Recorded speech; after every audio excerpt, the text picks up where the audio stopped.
pots and pans, bits and pieces, and the magic on the handle making weird science. Things I've never seen before. Behind bolted doors, talent and imagination. Weird science. Not what teachers said to do. Making dreams come true. Living tissue, warm flesh. Weird science. Plastic tubes and pots and pans, bits and pieces, bits and pieces, bits of my creation. Is it real? It's my creation. Oh, my creation. It's my creation. My creation. Is it real? It's my creation. Oh, my creation. It's my creation. Is it real? It's my creation. Oh, my creation. It's my creation.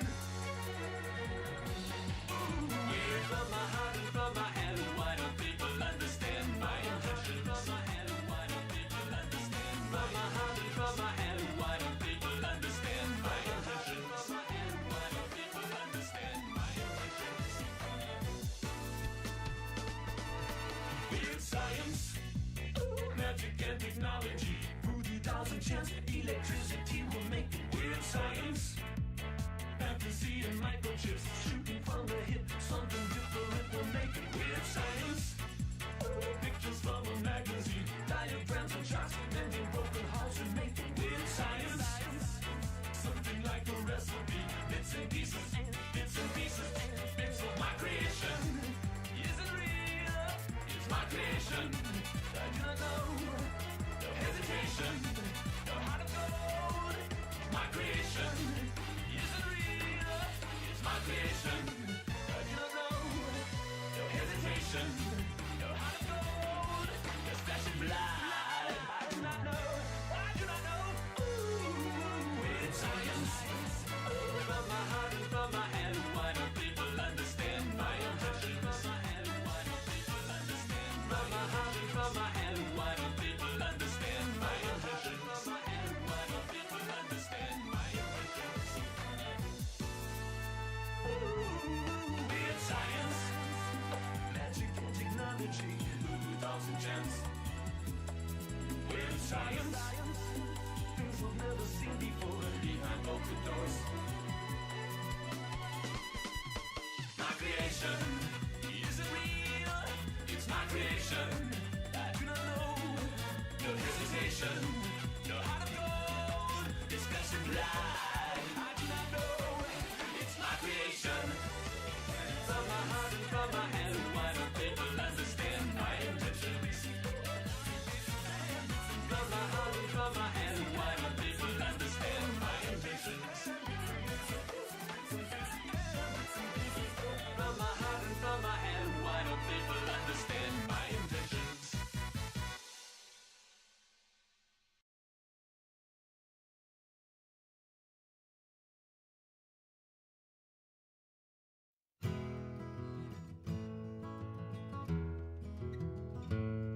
On a warm summer's evening, on a train bound for nowhere, I met up with a gambler, and we were both too tired to sleep. So we took turns at staring out the window at the darkness. Boredom overtook us, and he began to speak. He said, son, I made a lot out of reading people's faces, and knowing what the cards were by the way they held their eyes. So if you don't mind saying, I can see you're out of bases. For a taste of your whiskey, give you some advice. So I handed him my bottle, and he drank down my last swallow. Then he bummed a cigarette and asked me for a light. And the night got deathly quiet, and his face lost all expression. Said, if you're gonna play the game, boy, you gotta learn to play it right. You got to know when to hold 'em, know when to fold 'em, know when to walk away, know when to run. You never count your money when you're sitting at the table. There'll be time enough for counting when the dealing's done.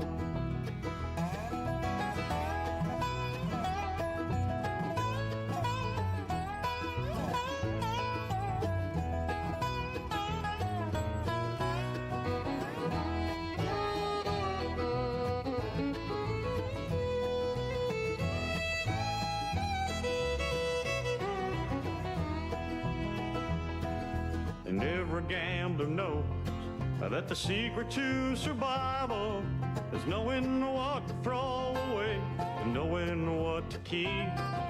Cause every hand's a winner, and every hand's a loser. The best that you can hope for is to die in your sleep.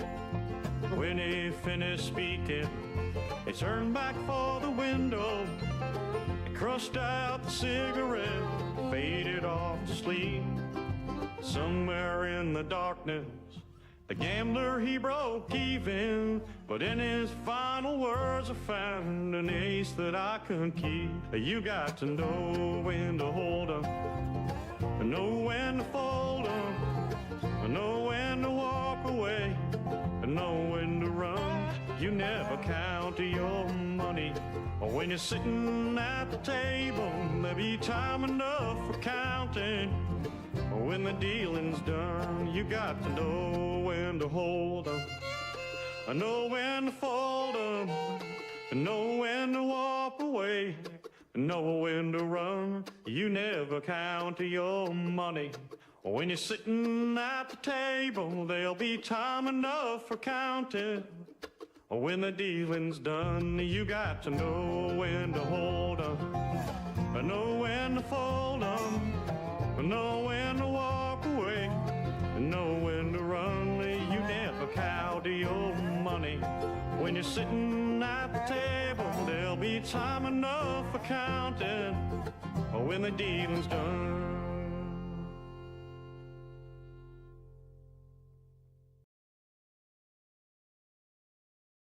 Well, all right. Welcome back. Indeed, you gotta know when to hold 'em and know when to fold 'em. And we're back at it with Poker Night. At the inventory for a quick hand here and there,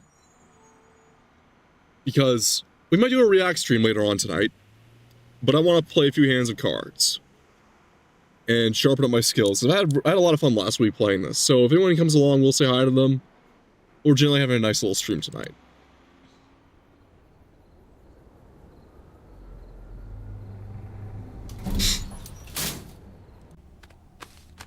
All right, let's play.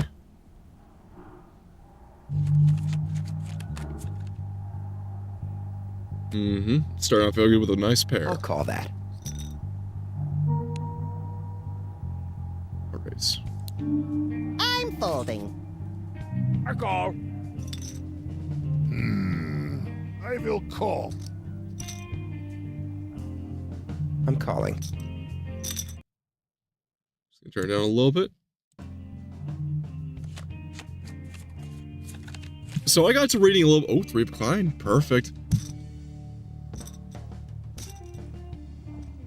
All right, I check. These are check. Check disc. Let's raise. Back. I'll fold. I am folding. I'm raising. All right, Tycho. Face down in front of me is the card beast of your worst poker nightmare. Just something to consider. Nope. The player wins the hand. Nice. Anywho, I got to reading some of the Penny Arcade comics, or at least snippets of it, just to get to know Tycho a bit more, and goddamn, is he a fucking degenerate. I fucking loved reading some of the shit I saw. The Dragon Age one, I believe, Dragon Age or Dragonborn. Holy fuck.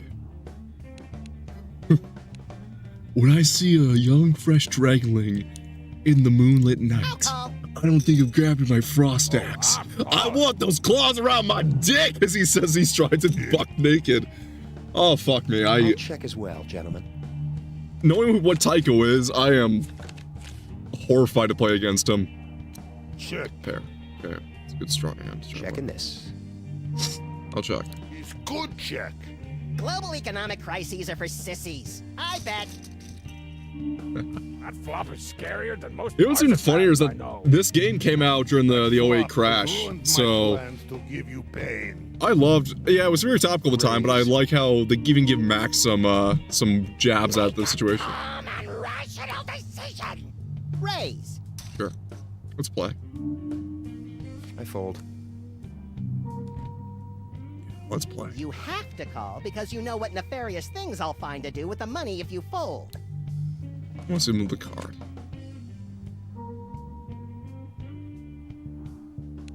Check. I'm gonna bet. Call. Let's play. 2 pair for me.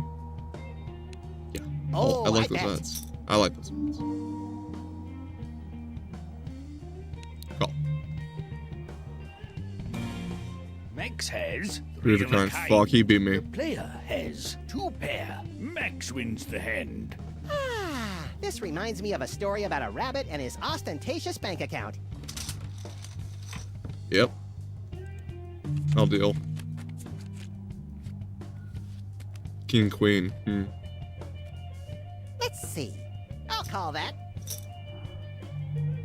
I'm folding this crap.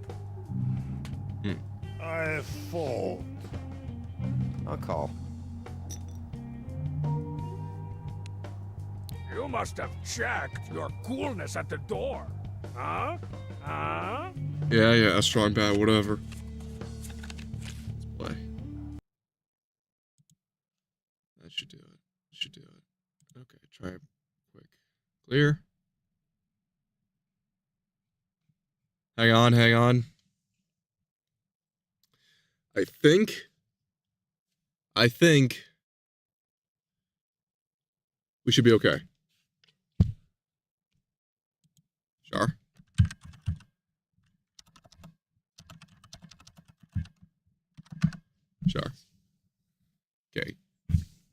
Okay, there we go. Yeah, okay. I cut my VPN. We're fine. Okay. Perfect. Okay. VPN cut for. There we go. Yeah. Okay. Just checking to see if it worked. I cut the VPN to see if that would do anything. There we go. The player has been eliminated from play. I hate goodbyes. Let's do a new game. Tonight's stakes will be $10,000.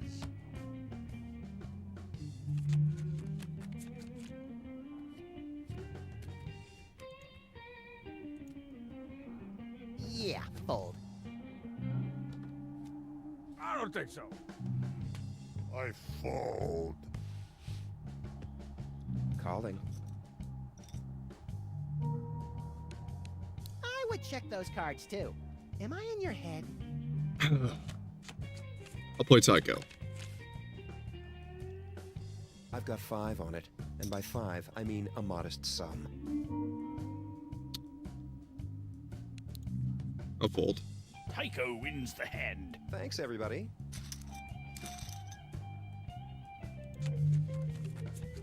Queen ace. Can't wait to see me flippy floppy. These cards are weak, like Blue Baby Team. Call. Check. I'll check them. It was just another crossover game like this. Is such a good concept. There was a second poker night, and the second poker night honestly was probably better than the first one, except for one character because they brought in. So instead of having, as I said before, the second poker night had Sam in place of Max, and they also had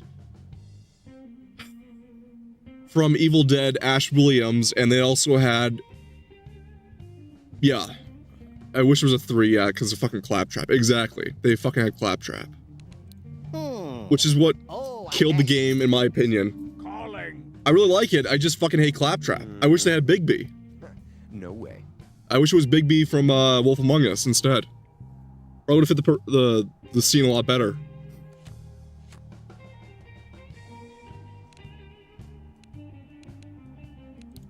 I check.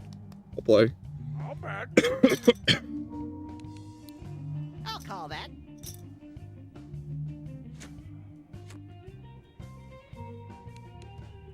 I'll do it. I'll check that.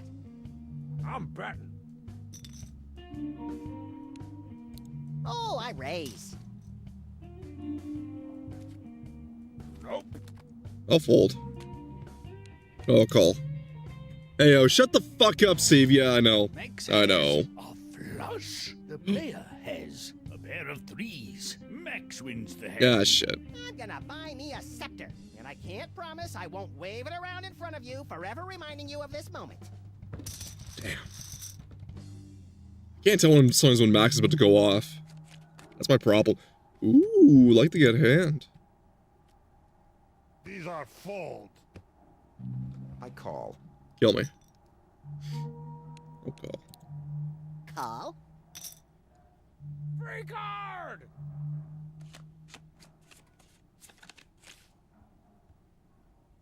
Oh, check. Check. I check. Check. All in! The Family is Sam's favorite Norman Lear comedy, I think. Well, I'm willing to wager this much that it is. Oh, I'm calling. Hmm. I'll call that.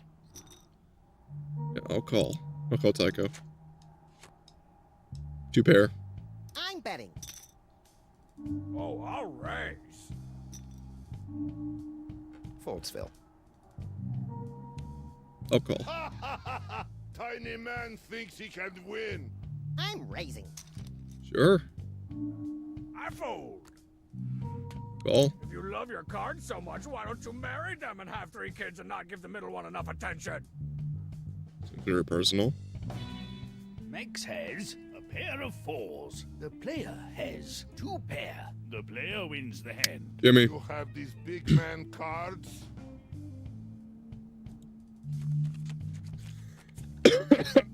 God damn, I'm still sick. Well, I call. Sure. I'll play Tycho. I fold. He's out. I call. I check this.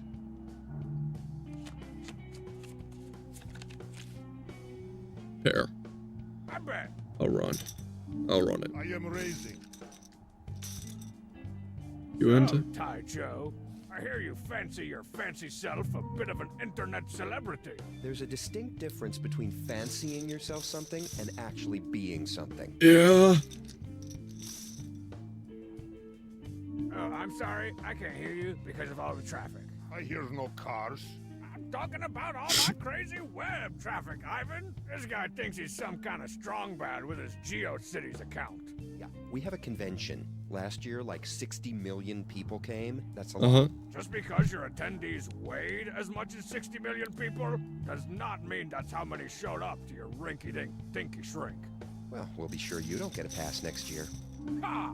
Like any convention is worth its salt distilled from the sweat of 1,000 gamer dorks without me. Chihuero. I'm calling.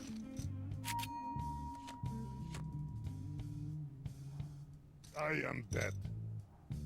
Sure, Heavy.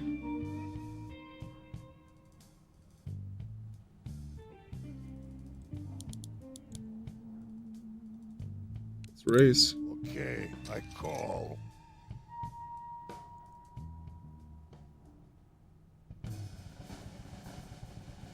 I got him beat. Got him beat unless it's a 10. I got him beat. I got him beat. I got him beat. Has 2 pair. The heavy has 2 pair. I got him beat. The player has 3 of a kind. Knockout. The player wins the hand. Take it all. You are the cheat! The player wins the hand. Gimme, gimme. Strong Bad has been eliminated from play. I don't even know why I sign up for these things. Lame appearance fees just get gobbled up by the cheats Jaffa cakes. What's better character from Borderland would have been Jack or Zero. Yeah. Been eliminated from I'm play. still saying Over? it sucks. It wasn't Big B. I bring terrible loss to team. It should have been Big B. Honest to God. Imagine the lineup of Brock, Big B, Ash, and Sam. That would have been fucking amazing. Because like Big B on his own also has like his lunacy on his own end, I'll raise. but it's not as extreme as Ash or Sam. Always more money. So it'd be like a spectrum across the board of depending on their lunacy or their sanity across the board.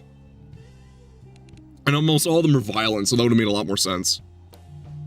I'm in. Like, in the same frame of violence. Not like wacky violence, but actual, like, fucking violence. Aiden King, yeah, I'll call. I'll check. I'm gonna check. I'll bet. Alright, call. I'm gonna fold. 3 and 8. Sure, I'll check. I'll bet. Okay, Tycho. Call.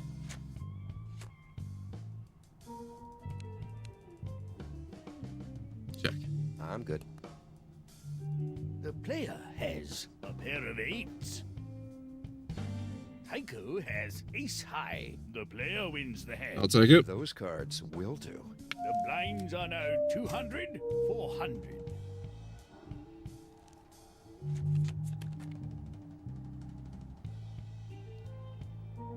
Gotta play him off his hand, though. Maybe. Okay, I call. Check City, USA. Yeah, I'll check.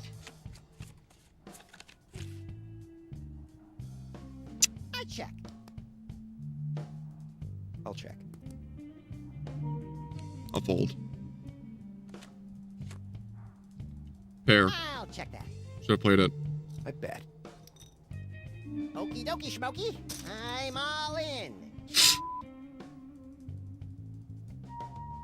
I'll fold.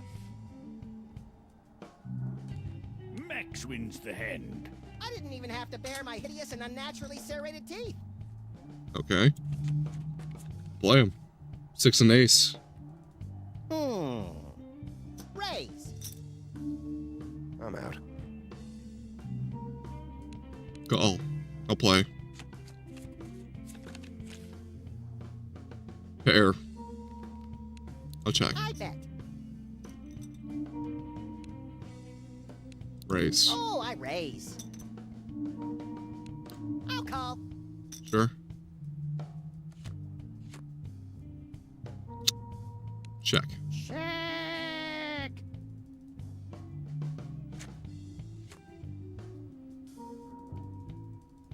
Check. Checking. It's the cool thing to do. The player has a pair of 6s. Max has ace high. The player wins the hand. I'm I'll take supposed it. to tell you that is a great hand, but all I want to do is this. Thanks, Max. Exquisite. 2 and 3. This You're a pussy. I'll check too.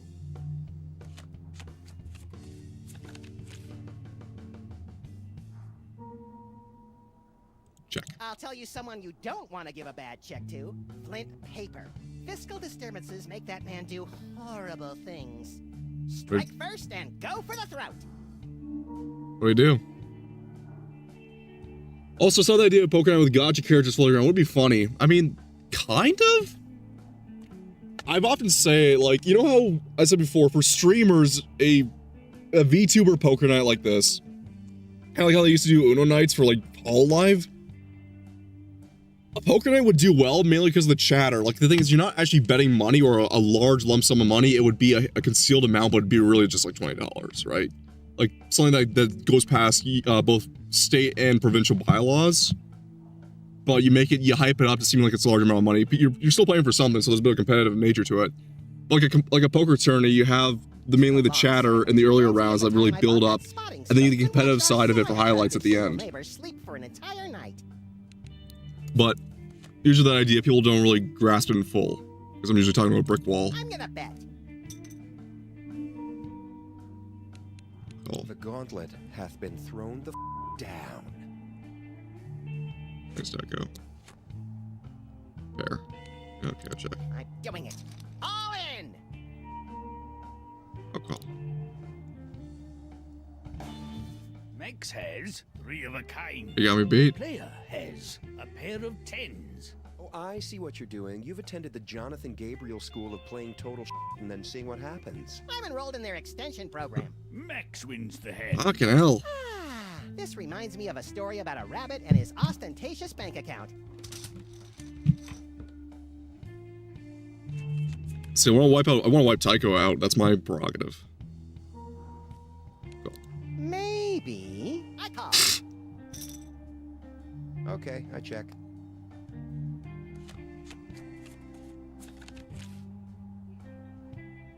Alrighty. I check. Check. Only 2 play. Oh, I bet. Yeah. Raise. I don't think so.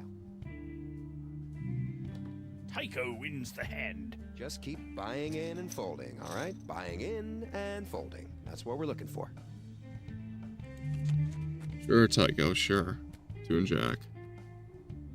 I fold. I'll call.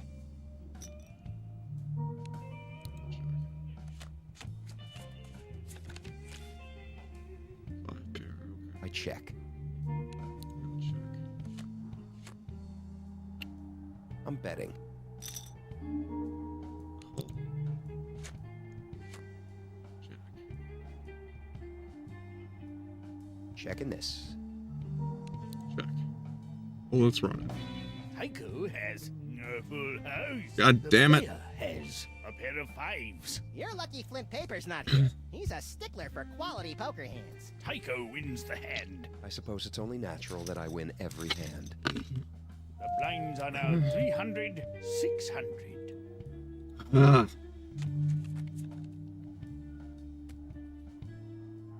You know, this place has been around for Fair. almost 100 years. Wow, I'll take it. that's older than some frozen burritos I've sucked down. This was the original location of Dixon Kent's Games and Amusements Factory, founded in 1899. When Kent found out Fair. that an early draft of the 18th Amendment contained a clause outlawing the sale of games and amusements, he opened this place in secret so makers and enthusiasts would always have a place to go. Hence the tight security and pat down at the door. I just thought they were being courteous. I'll call. Check. I'm betting. Yeah, I'll raise.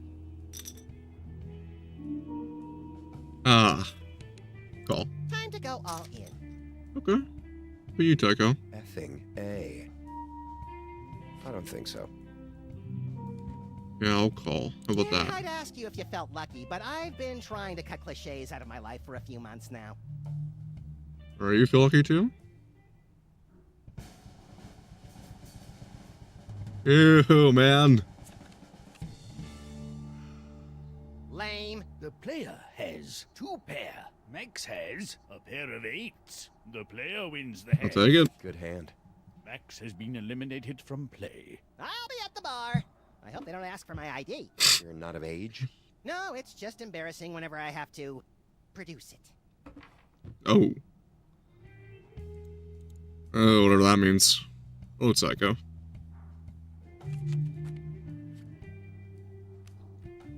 Feel lucky? I'll call. I bet the full amount. Yeah, I'll play ya.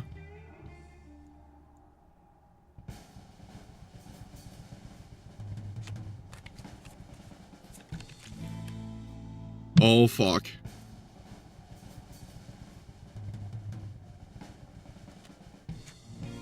Ooh. Yeah.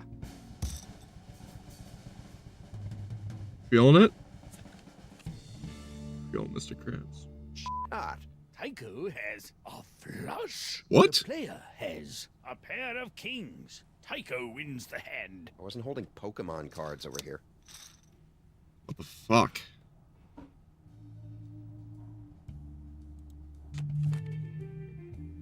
Ow! Call.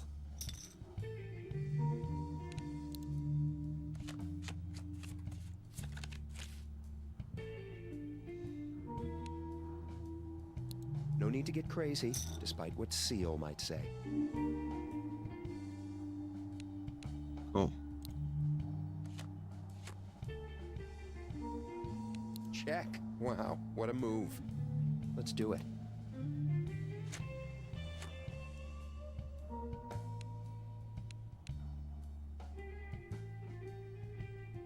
Five.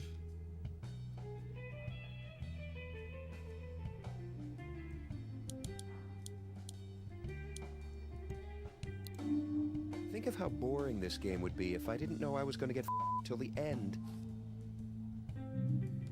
The player wins the hand. Nice. Ace and 2. Shit, I know. You played me. You played me. That's the thing with Tycho, though. You gotta be careful with him. He's a little squirrely. Checking. Okay, check. Check City, USA. That almost builds it. I'll check. Pair. Betting. Oh. Tycho has 2 pair. The player has a pair of 4s. Tycho wins the hand. You let me in. I play conservatively, and I let myself get let in. I know. Tycho.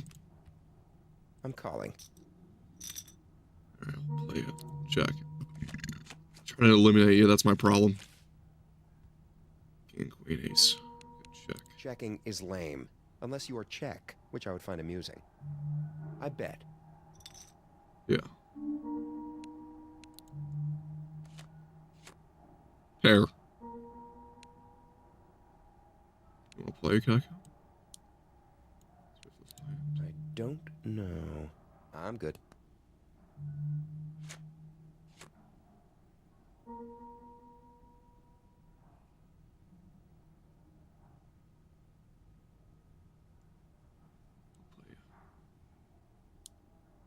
This. Check. I bet. You wanna play? Oh, right. Let's do this. We're at 100. Let's go for the throat. I'm folding these. Okay, good. The player wins the hand. The blinds are now 400, 800. 4 and 5. Call. I'll call him. All in. Alright, Tycho.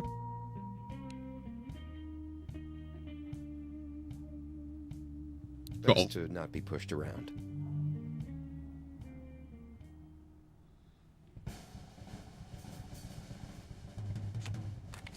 Eight and 9. Pair for me.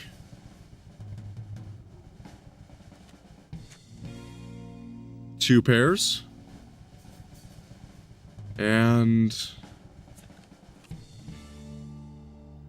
Jesus jumped up Christ. Tycho think- has a pair of aces. The player has 2 pair. I won The it. player wins the hand. Well, that was unpleasant. The player wins the tournament. There we I go. have to say, I appreciate your restraint. Gabriel would be showing me his balls right now. Unless you're about to do that. Oh, buddy, I'm about to show you all of my balls. I'm about to just take it out. Slap it on the table. I want you to look at it. Look me in the fucking eye. Look me in the third eye, too. This the man that's gonna fuck you, boy. Anyway. New game. There. Yeah, exactly. I'll win, bitch.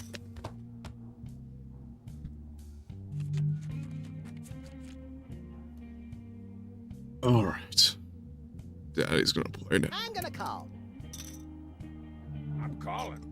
That's our first round done. I am out. Pussy. Calling. Jesus Christ. Yeah, check. Oh boy. Jack, queen, ace. Okay, I check. They'll check. Safe move. Okay, I bet. Fold. No way. All right, Max. Wanna play? Pair. I'll take it. Check. Checking. It's the cool thing to do. You pair. I raise you. Let's double the pot. Call. The Okay. player has 2 pair. Max has ace high. The player Called wins it. the hand. Look who's wearing the daddy pants.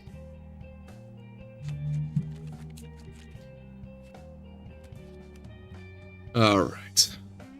The other contestant seeing the player flush Tycho. Flush Tycho. Call. The scary thing is, this is Tycho we're talking about, Charlemagne.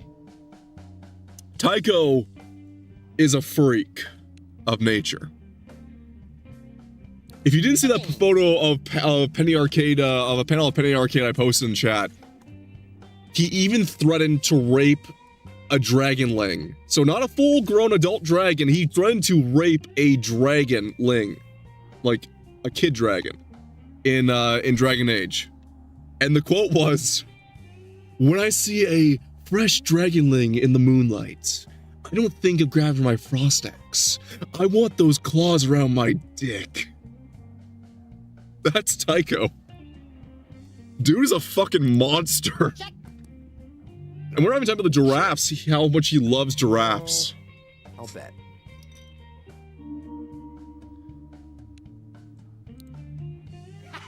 Okay, I fold. I raise. Foldsville. I'll call.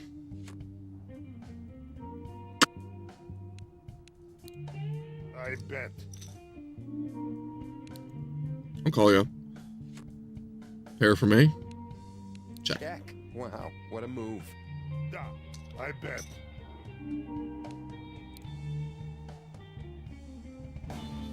The heavy has a flush. What? Player has a pair of fives. You're playing those cards, huh?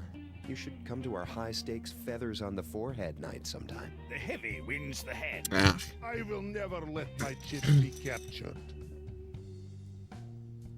Well played. Well played.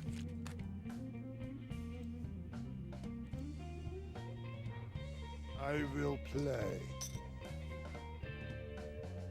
I'll call.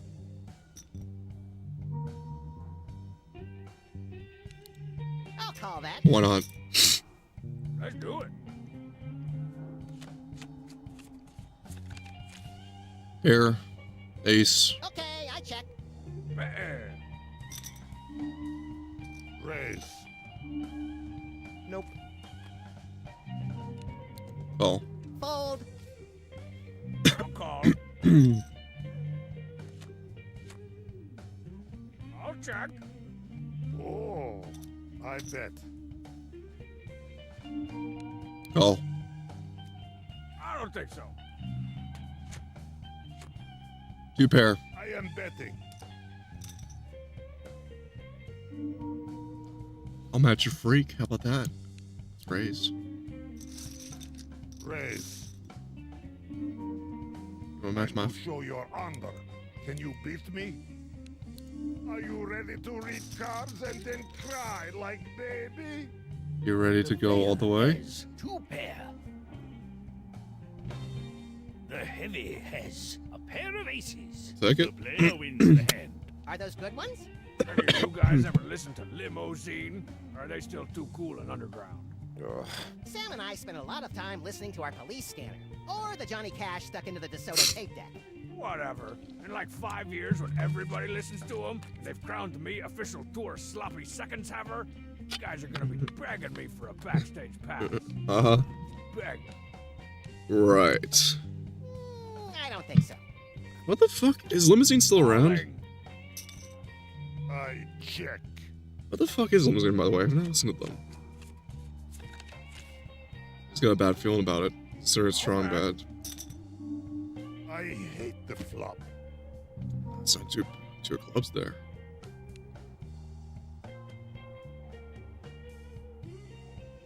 Let's call. Pair my end. Little bet from a little cool guy. Sure. Let's raise. Okay, that card sucks pretty bad. The player wins the hand. I'll take it.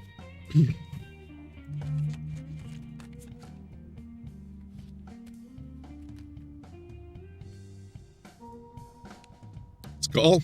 Call. I'm calling. Show you daddy how daddy's gonna play right I am now. going to play this one. I'll check. Call it. 8-7, okay. Pair. Okay. I'll rock with it. Well, oh, I bet. Sure. I don't think so. It's you, Taco. It's racing. Watch out now! I'm all in. Okay, man. Jeez, St. Jeezum! And I'm out. I am out. Well, I hope you can beat all Reds. I'll call you, Max. Come on, Max. Show what you got, dude.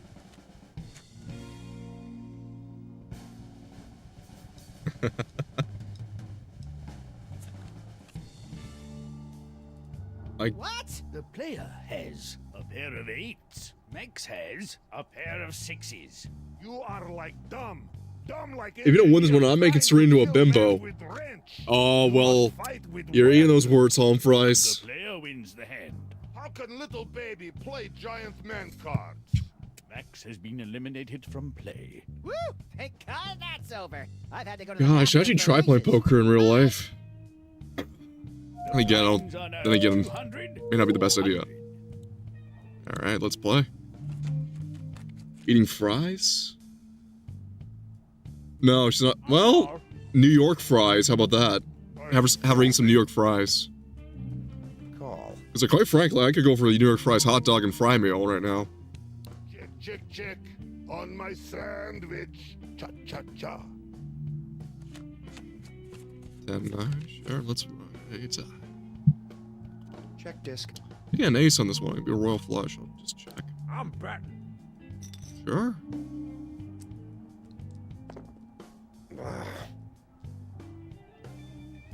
I'll fold. Okay. Poor Tycho. Call. 2. Check. Yeah, I'll check. Free card!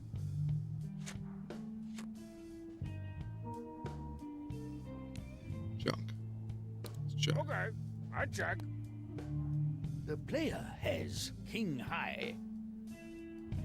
Strong bad has a pair of 7s. Strong bad wins the hand. F, okay. All I got is this winning hand. Psych! Face! Whoop! Clown! Alright. Sure. 5 and 7. I do not know. I am out. I'll call that. I'm raising. I'm calling. Yeah, sure. Let's call. Strong bad's starting to get a little bit cornered now. A little cocky. 7, okay. It's 2 up. Check. I bet. I'm folding these. Call.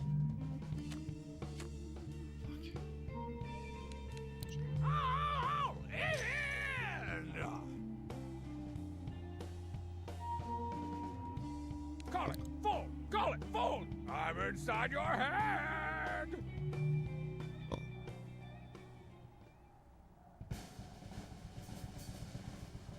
So what got me beat on the pair? 2 pair. Fuck, he beat me. Squiddly wow! The player has queen high. Yeah. Strong bad has Chunk. 2 pair. There's no quicker way to turn the hotties off than by being a terrible poker player, man. Man, he's got Strong me. bad wins the hand. Winagain.exe. Ah. .org. Fuck.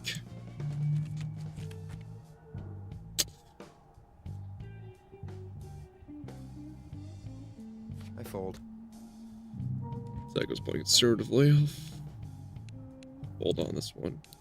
You two play. Oh, I bet all chips. I fold.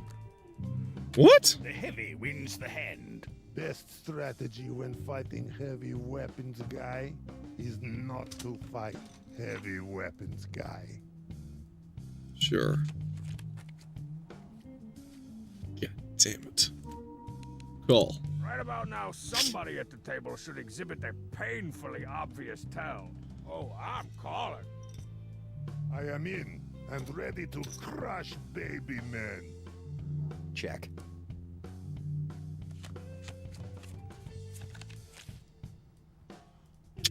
Fair. Go all in. Raising it up. Have no fear. You are killer. Crap.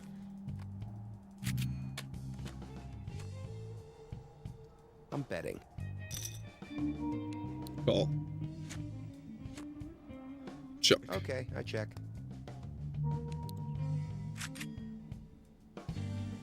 The heavy has ace high. Tycho has a pair of sixes. The player has a pair of twos. Tycho wins the hand. Spotting a solo level 5 on a PvP server and then rolling up on your flying mount, only to realize that he's being escorted by a cadre of stealth level 80 rogues. Am I right? Am I right? Tycho wins the hand. The heavy has been eliminated from play. I have no more chips. I was outsmarted by babies. Let's play. Good. We're even in the score. Calling. I'll check.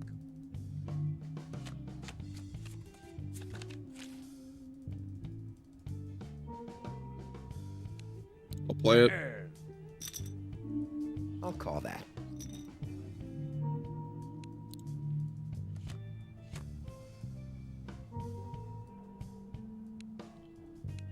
Easy there. Don't want to hurt yourself. I'm betting.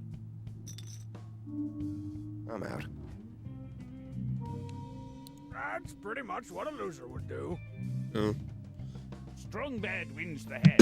Nothing like making a buck the easy way. The blinds are now 300, 600. Oh, he's got the up on us. I call. What would Gabe do? No, best leave the pants on. Check disc.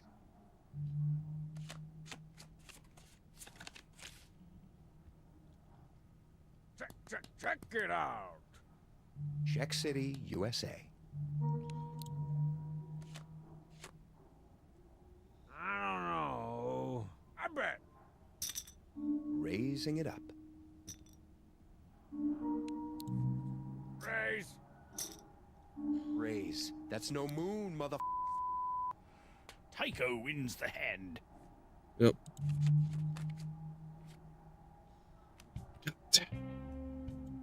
Fold. I'll call. Call.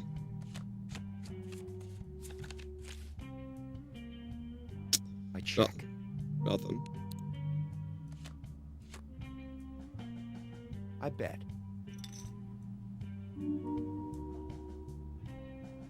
I'll fold. Folding like origami, huh? Tycho wins the hand. Yes. Boom some bacon.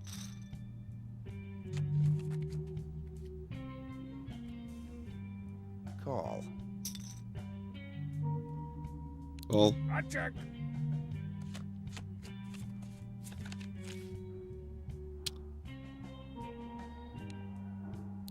All in.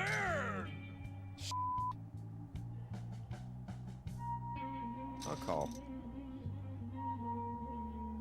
You must call this hobo. If by hobo you mean lovable scamp and not crazy beardo eating canned dog food by oil drum firelight, then yes, call me. Let's see.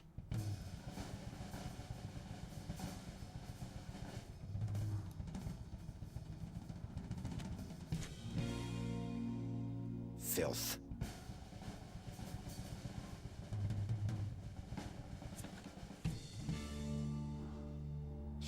Strong bad has two pair. Tycho has a flush. Tycho wins the hand. Fuck It me. would get tiring winning all these pots.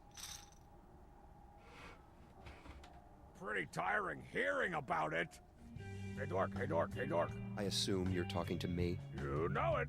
What I could have one with a gypsy flush. setup do you have at home?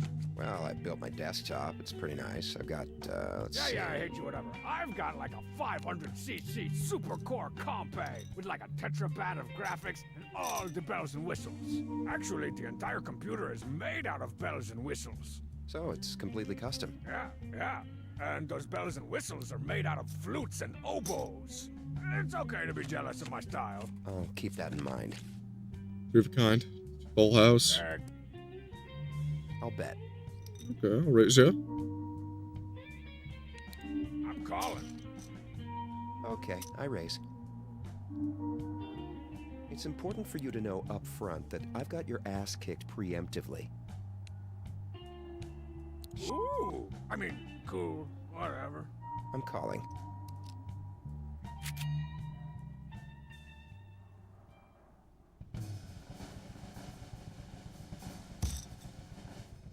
You're gonna be regardless.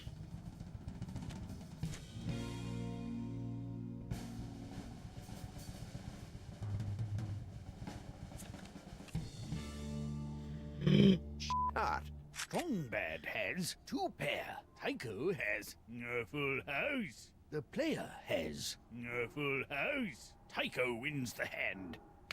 Ah, Tycho fuck. wins the hand. I dedicate this one to all the ladies. God damn. Tycho wins the tournament. I wouldn't feel too bad about losing. I do play a lot of games. Bell and whistles, oh yeah. Fucking hell, man. He even got me just by a smidge up on the fucking deck. Jesus. Well, this is embarrassing. Well, one last round, we'll do some react videos. Well, no. Card games, but No, I'm a no. little light this Uh-oh. evening. Oh, God. Anyway, I think this should even it up. Oh, we're playing for the wash now.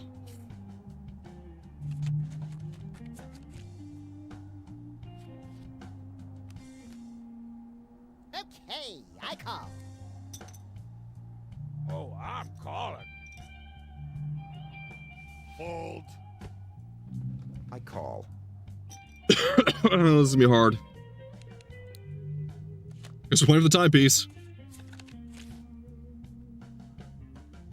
I bet. I'm raising. I'll call. Calling. I'll call. Checking this. You Check. must have checked your coolness at the door. Huh? Huh? I'll check that. I bet. I fold. Sure. Yeah, I'm out.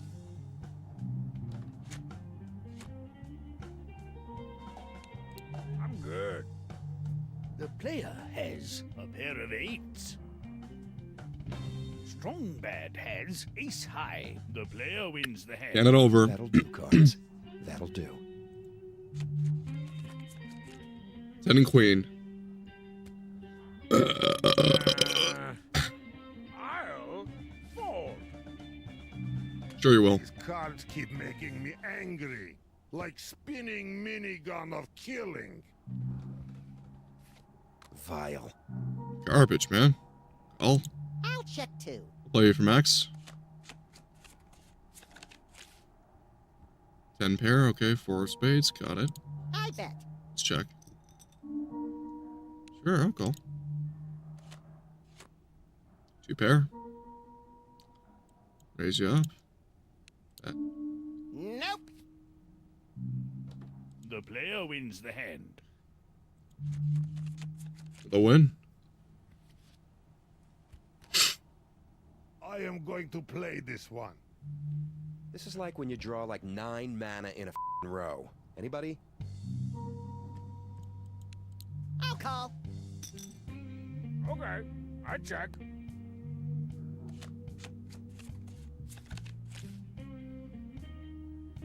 I'm gonna check. Checking. I am not betting, but I do not quit. I'll play. I'm gonna bet. I'll fold. I can call your bet and buy sandwich. I'll fold. I don't like it. Oh, I need a pair. Oh, check. I check too. Max has a pair of 4s. The heavy has ace high. Max wins the hand. I'm gonna buy me a scepter, and I can't promise I won't wave it around in front of you, forever reminding you of. Could have won it. Could have won it. Ace and 5. I'm calling. I'll play. Call. I call. Calling. He's free.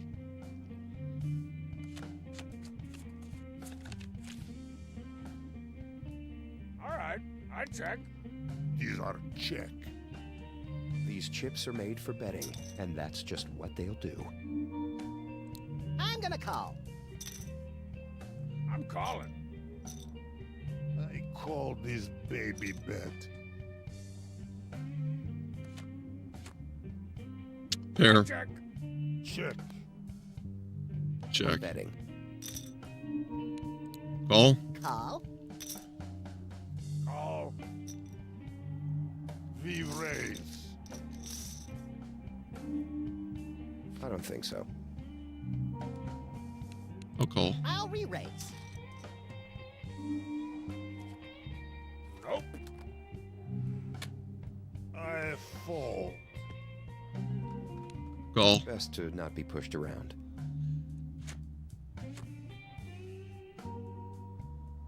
Check. It's good check.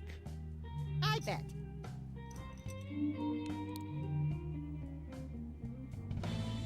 Max has a straight. The player has a pair of 5s. Max wins the hand. All right. He had to have it, didn't he? 2 kings. I'll play. I call. Hey, Heavyman, you think you could take care of the King of Town for me? I can assassinate king, yes. It's expensive though. Whoa, whoa, whoa! By take care of, I meant maybe you and I sneak into his room and shave off half his mustache. I am not best at sneaking. Or maybe we could confront him in a dark alley then? This is better. That way blood wash away in rain. Oh man, you're gonna totally murder the King of Town, aren't you? Oh well. Raising it up. Call. I'll re-raise. I am out.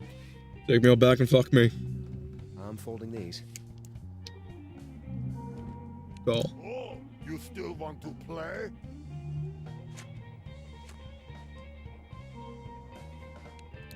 Check. The player has a pair of kings. Max has a flush. Max wins the hand. Heavy not good I at don't even playing. look at my Yeah. cards. God damn it. Blinds are now 200, 400. Fucking rabbits taking me out of the cleaners. 4 and 8. Ugh. Let's see. I'll call. Somebody kill Tycho already, please, love of God. Ha!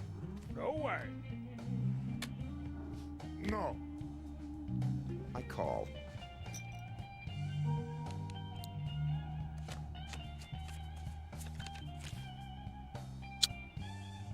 I'm good.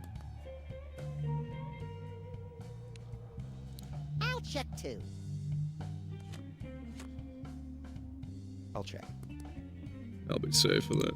Check.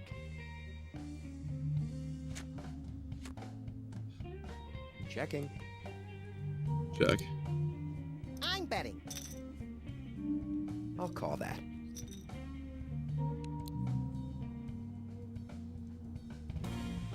Max has ace high.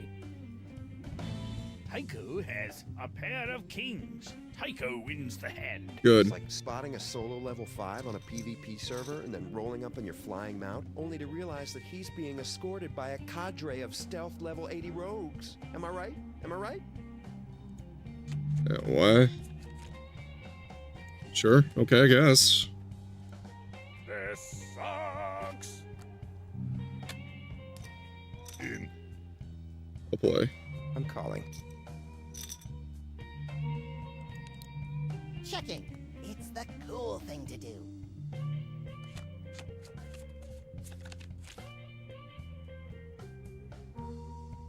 Oh, a spine-tingling check. Okay, I bet. This is not much. I'm raising. Call. Okay, I call. I can call your bet and buy sandwich.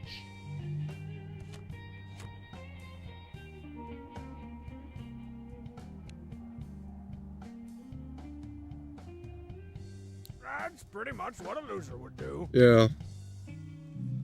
Checking. Da, I bet. Foldsville. I'll call that. Oh, I bet. I raise. Can tiny baby arms lift this many chips? Think of all the games, occult artifacts, and trips to the petting zoo that could be bought with that pot. I raised this much. Yeah, Tycho, we don't want you around the petting zoo. Max wins the hand. I fold too. Everyone folded to you. You win the pot. But, all right.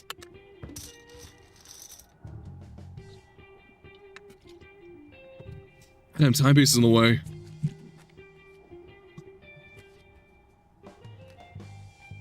Ah, I am all in. No way. Call. I call. I call.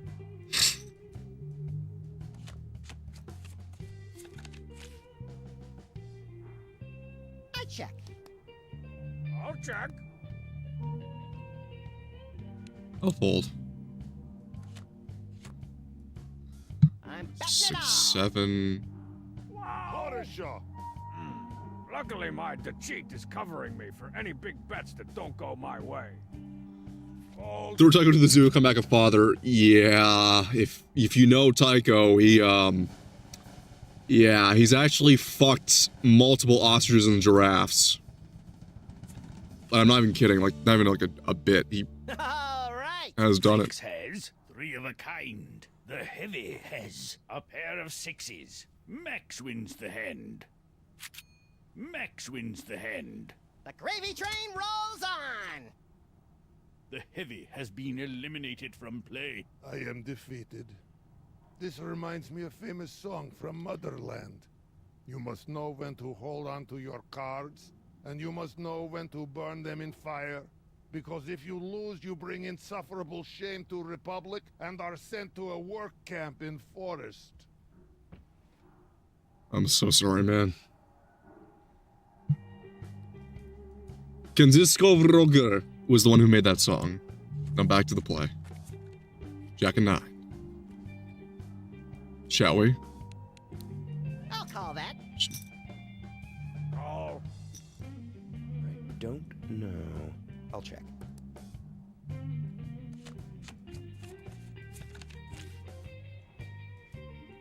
All right, I check. Checking. I'm gonna bet. Trying to raise me off the pot because you think I have the wheel, or the tire, or the Guatemalan tricycle? I call. Are you familiar with peripatia? Well, it has to do with getting f***ed by a reversal of fortune. Similar to this flop. I fold. You should too. know that I've been using my latent psychic abilities to see everyone's cards. I mean, Heavy was sent to a camp as a kid. Yeah. That was another one in the comics. Let's make this a little interesting, shall we? All right, I raise. Go all in. I'm calling. Good. I'll bet. All right, I raise. All in. Call. Strong Bad has a pair of twos. Max has a pair of 2s. Strong bad wins the hand. I only play red cards. I mean, good cards. Uh-huh. Good play. Green 10. I'm raising. This treehouse of nerds pales in comparison to an even more secret club that I go to. And strong baddie, somewhere between an old tire and a pile of dog. Maybe you have to knock 3 times on the skull of a dead hobo in the bushes, perhaps. Ah, you wish you knew where it was. And even if you did, they wouldn't let you in. I mean, I'm not gonna get my ass whooped here, but I'll run it. Alrighty, I check. I bet. I'll call.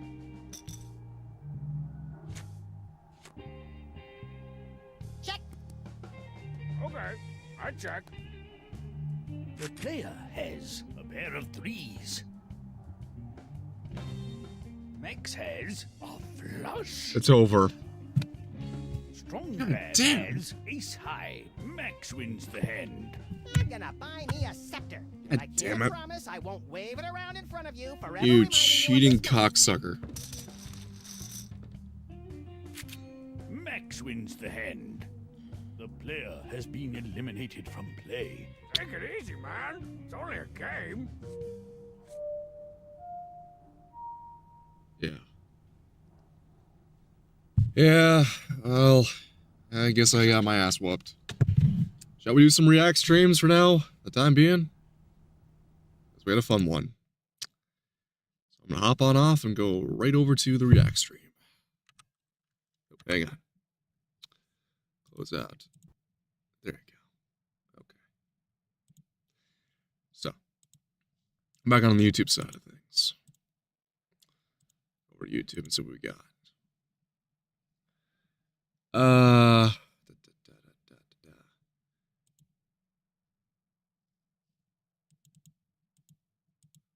go here. Perfect. Okay. Now we're in a good spot. Okay, go. Let's go. See what mess we can get ourselves into tonight for reactions. You can watch some Count Dankula, maybe. Or, hey, I like I want to do something sweet and short. Because I gotta go study for an exam or something tonight. So, that's fine. What we get ourselves into.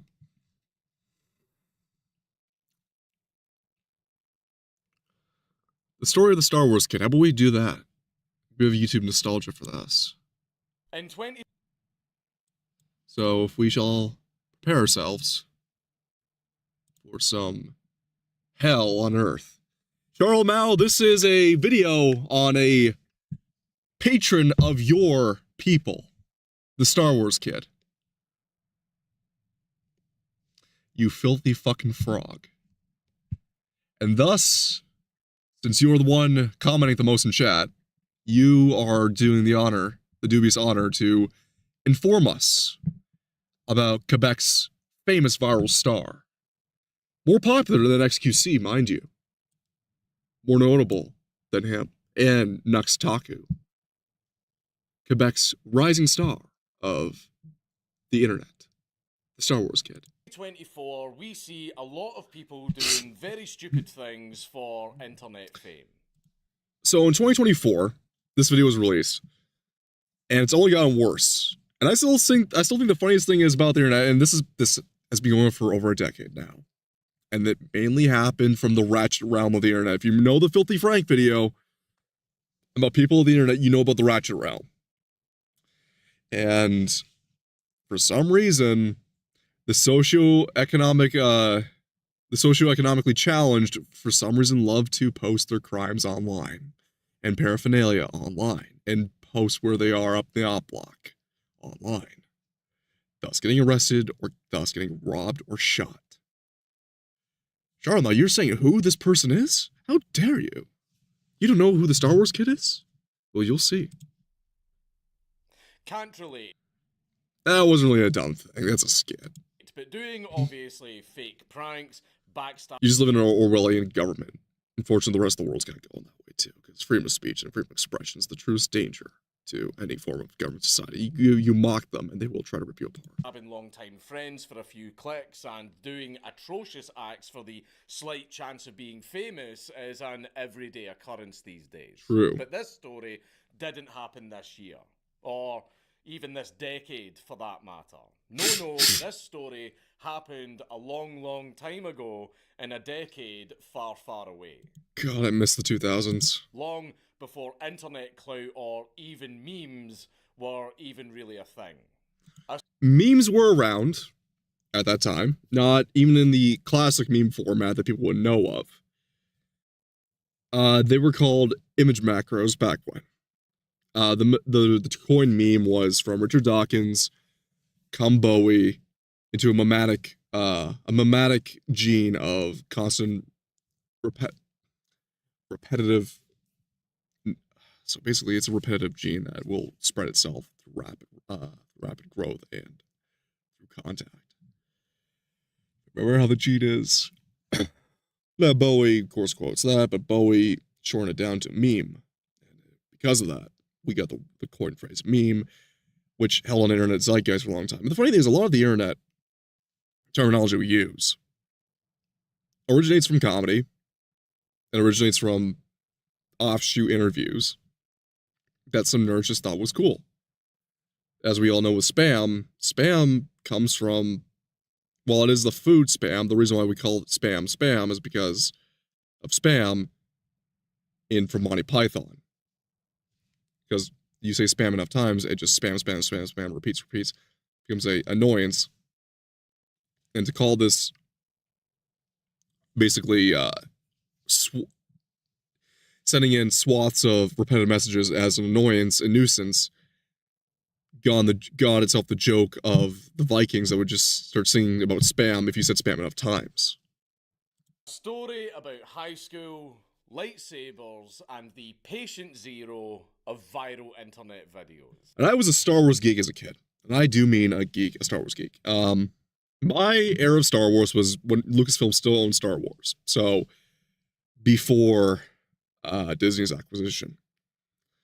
So I grew up with Clone Wars, both the Tarkovsky and the, not Filoni, what's his face?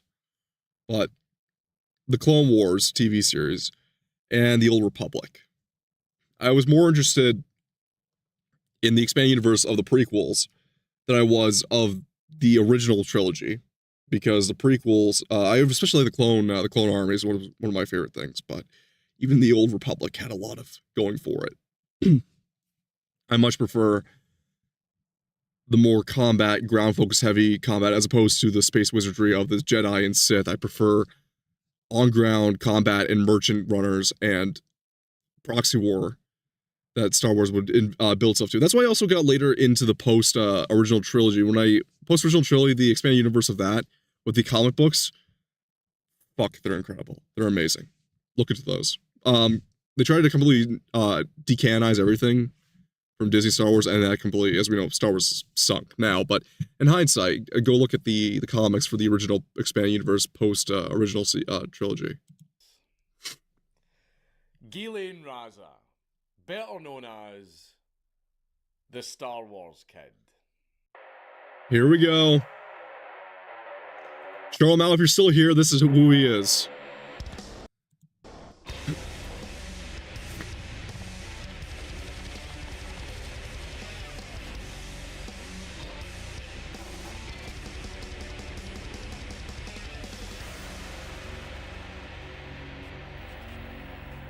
That video of the fat kid twirling around with the staff, the Star Wars kid.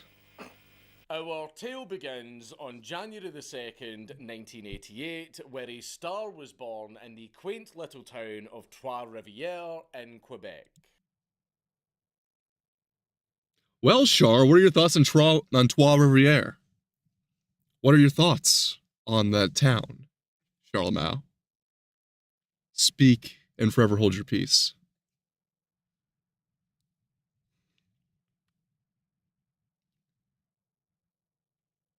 We await your answer. Never been there. Okay. What a shame. Yeah. Elaine was born Worst place to be into a born in. typical family, French Canadian. raised with the values of hard work and education. Mhm. And from a young age, he had... This was, okay, if you know where Trois-Rivières is, it's not near Montreal nor Quebec City. Trois-Rivières is central to northern Quebec. I believe it's western Quebec. My geography is not always the sharpest when it comes to Quebec because that province is an anomaly to me. But Trois-Rivières is, from what I can recall, is more of a middling in terms of political banner Canadian town. So very split. They're very much a working class town in the city. Kind of split down the middle politically wise. I can't say for sure, but they don't hold enough sway as compared to Montreal, Quebec City to swing the provincial outcomes into their favor. Should they vote for a more conservative party, as far as I'm aware of. A vivid imagination and a deep love for all things a typical 15-year-old nerd would enjoy. Of course. Especially Star Wars. Yeah. Average nerdy kid, he spent his days dreaming of galaxies far, far away. I mean, who wouldn't? Elaine was attending École Secondaire St. Joseph School. There's going to be a lot of French words in this video that I'm not going to pronounce correctly because... Even worse, it's Quebecois. It's not Parisian French. It is Quebecois. So it's a lot more guttural. It's only a step above Haitian French, but it's a leg below Cajun.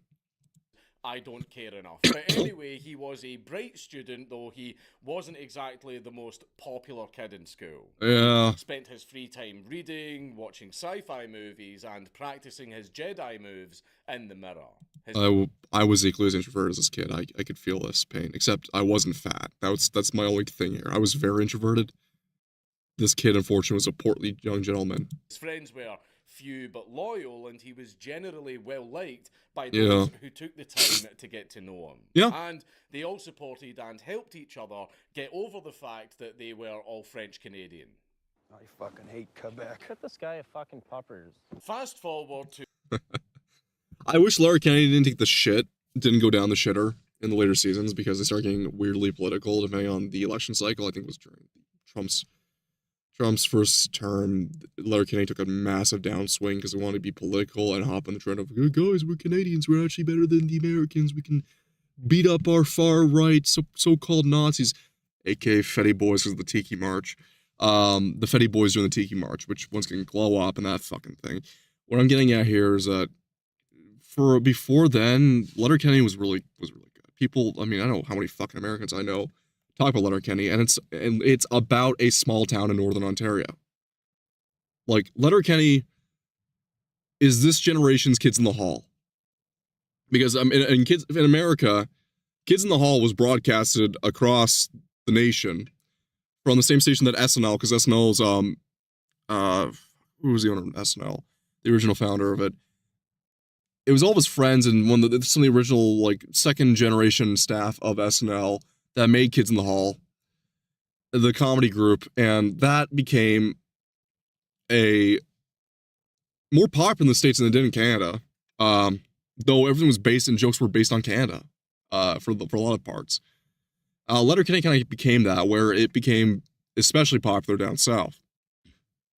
Because it's both a glimpse of comedy of Canada, but also life of Canada. And it's kind of equally an anomaly to see as far people were referencing about Kids in the Hall, even down in Florida. And in fact, there was actually a competition that the Kids in the Hall had, and they visited the winner, who was a Floridian woman who was just watching it. So you'd be surprised how far reach some of these shows can get. The thing is, though, is once again, going back to Letterkenny, it really started to fall off. And it's also very overquoted and kind of overstates welcome towards the later seasons. I still find a lot of the earlier seasons hilarious. I mean, everyone does. I know what it's like being in a town like Letterkenny. I grew up in a town similar to Letterkenny. That's not uncommon. That is not uncommon. You go on the boonies, you will meet Wayne and you will meet Squirrely Dan out there. Like, it is not this is a eccentric town. This is a literal hodgepodge of what most rural Canadian towns are like. when it comes to the earlier seasons. November the 4th, 2002, and our boy Ghislaine is feeling the force. Oh, sorry, when I say Canadian towns, I mean Ontario towns, like Ontarian. Like, that's what I mean. Especially strong within him today. He finds himself alone in the school audio-video room, armed with nothing but a golf ball retriever and his boundless imagination. Oh, boy. He decides to record himself in a mock lightsaber duel. There's nothing wrong with doing choreography. The scene is set, a dimly lit storage room filled with AV equipment, and in the middle, our young hero, ready to unleash his inner Jedi. Ghislaine goes absolutely ham swinging that golf ball retriever around, mimicking the epic duels that he fell in love with as a child. What year was this? Moves clumsy. This was post Phantom Menace, I believe, when he recorded this. So, for as many faults Phantom Menace had, and I know prequels got their hype as the sequels came out, and basically people look back on the prequels with more of a loving gaze and actually kind of realize that Mike Sikola kind of went a little too far in some places in terms of criticism. They're not great movies by any stretch of the imagination. George did fumble quite a bit, especially with the Phantom Menace. He fumbled quite a bit with Phantom Menace. And parts of Attack of the Clones was a bit of a slog to sit through. Things that could have been cut out. But when the high points came about, they were high points. Maul didn't need to speak. He hardly need to say anything. But just that sheer dread of him revealing himself was, oh, this is going to be a good fight. One of my coworkers I used to work with at my part-time job in high school, and he was working a part-time job there to help basically have something that was flexible for his university school because he had a family to take care of. And we talked because apparently he was actually an usher at one of our movie theaters during the 2000s. So he remembers when Harry Potter was being released. He remembers when a bunch of things were released. And he said, I was an usher for Attack of the Clones, for the theater for Attack of the Clones. So you saw people coming in cosplay. You saw people getting themselves ready. And he said, it was on an opening night. And the theaters, there was some cheering throughout the movie. Of course, as people got bored, they still stuck through. But he said, I've never heard a crowd so loud when Yoda dropped his cane and shot up the lightsaber. Because Attack of the Clones has some really, really high points after all the low points. Jango fight, great. Clone Factory, great. The Jack's Diner, okay, that was like a decent little exposition piece. But the main point that everyone remembers, of course, is the arena battle with the first clone strike on Geonosis and Dooku versus Yoda. And but going back to this kid here, yeah, no, like for all the problems in the acting thing and the slog that was the prequels. Fuck, the lightsaber fights are so good. They are so good. They even made me reconsider: do I really like being a mercenary idealist in the Star Wars world, or do I want to have like a lightsaber? Because fuck, this is so cool. His stance awkward.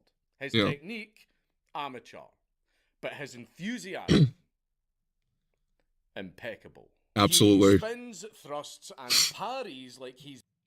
And also, if I used to do not Jeet Kune Do. Is it Bushido? No, it's not Bushido. Shit, I can't remember its name now. The way the Okinawans train with martial arts or weapon martial arts. Kabuto. I've done some Kabuto training in my time. I'm very amateurist. I didn't do it terribly long because I've had a pretty busy life. But I have a bow. And I'm gonna say bow, it's not, or you just call it staff, because it's practically the same word, translated from Japanese. I have a staff, 6-foot staff, made of solid oak wood. And I can tell you this much, you are clumsy when you start handling it. No matter how tall or big I am forever clumsy with this fucking staff. I prefer shorter staffs. I prefer the half staff. I'm very clumsy when it comes to large full staffs, because it is a lot, and when you crack yourself across the head with a wood staff by accident, you're gonna go down. It's gonna hurt like hell. So, I don't blame him for his first outing. Considering he's not even doing it. He has no training whatsoever. It's just him with enthusiasm. But you know what? Kid dude rocks. Battling Darth Maul himself, thinking nothing. And I'm gonna probably preface all this. I know about the story of the Star Wars kid. It's just this is Daniel's coverage of it. I want to hear if there's things I just didn't know about it. In terms of making an ass of yourself, in comparison to how the modern day is, I mean, this kid has more form, has more skill, has more dedication to his video than any other of those TikTok cringe videos where we see. But those ones who do those TikTok cringe videos are far more embarrassing to watch. You feel more of a shame of more, not in pity, like a disgust at those same people because they themselves make so much of an ass themselves with extra hubris. And it's their phenotype, it's their hubris, it's their lack of it's not even like a video that's only meant to be shot for themselves. It was meant to broadcast who they are or what they really think about the world online. And I think this is the peak of the pinnacle of their video career. And it's them just being so blatant about it. And everything goes in the hand of one thing to make those far more worse than what this kid got harangued for. And this kid never meant to show this video anywhere. As far as I'm aware, he was meant to only have this for himself. To show his own choreography skills. Look at the past, I guess. I'm gonna be real. There's nothing embarrassing about this. No one's perfect in the first outing. Just didn't help he was chubby. Of this masterpiece that he had just created that was actually taped over a portion of a basketball game, he no shit left the tape in the basement in the AV room. Why would you do that? No, that's his fault. Never imagine you'd never ever do that. No. That this private moment of joy would ever be discovered, let alone become one of the biggest memes of all time. In April of 2003, just 5 months after the video's creation, a few of Ghislaine's classmates were messing around in the AV room and they stumbled across the tape. Oh god. They see their quiet, nerdy classmate flailing around with a golf ball retriever and of course they think it's comedy gold. So naturally, they shared it around the school. And as it passes around, it ends up in the hands of a student named Corey, who converted the VHS into a video file. Oh boy. Jackass_Star Wars_funny.wmv. And then it got uploaded to Kazaa, the peer-to-peer file sharing network that was the... Oh fuck, that's old. That was even before my time. I only heard about it through the grapevine towards when I started getting online. Shit.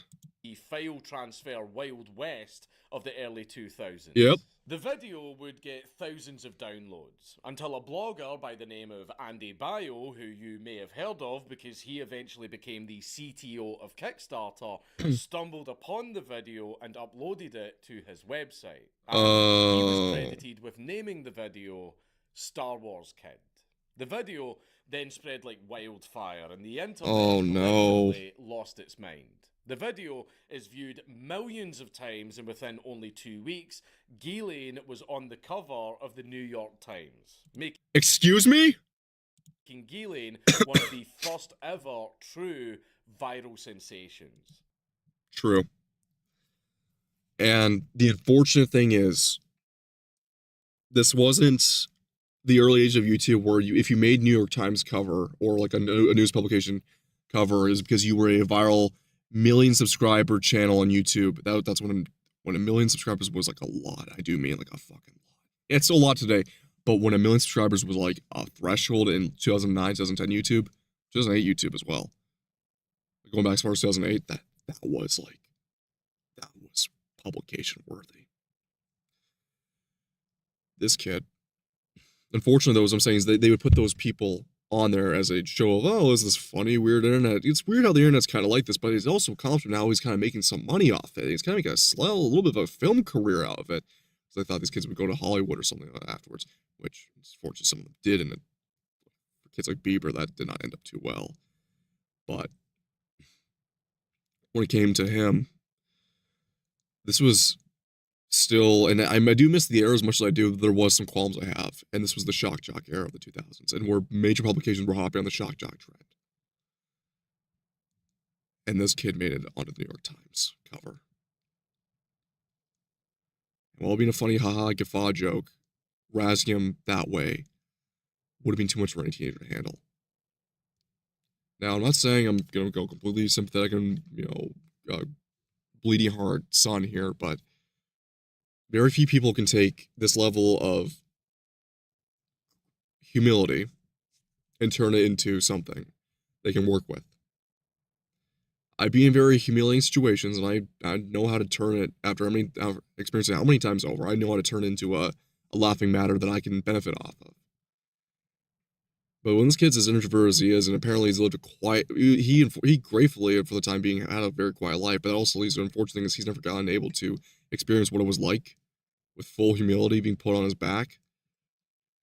Kid, he's not gonna be ready for what comes next. Creative internet users then added lightsaber effects, Star Wars music, and even sound effects. It actually makes it a lot more cooler. I know people make it a laughing joke because he's stumbling around.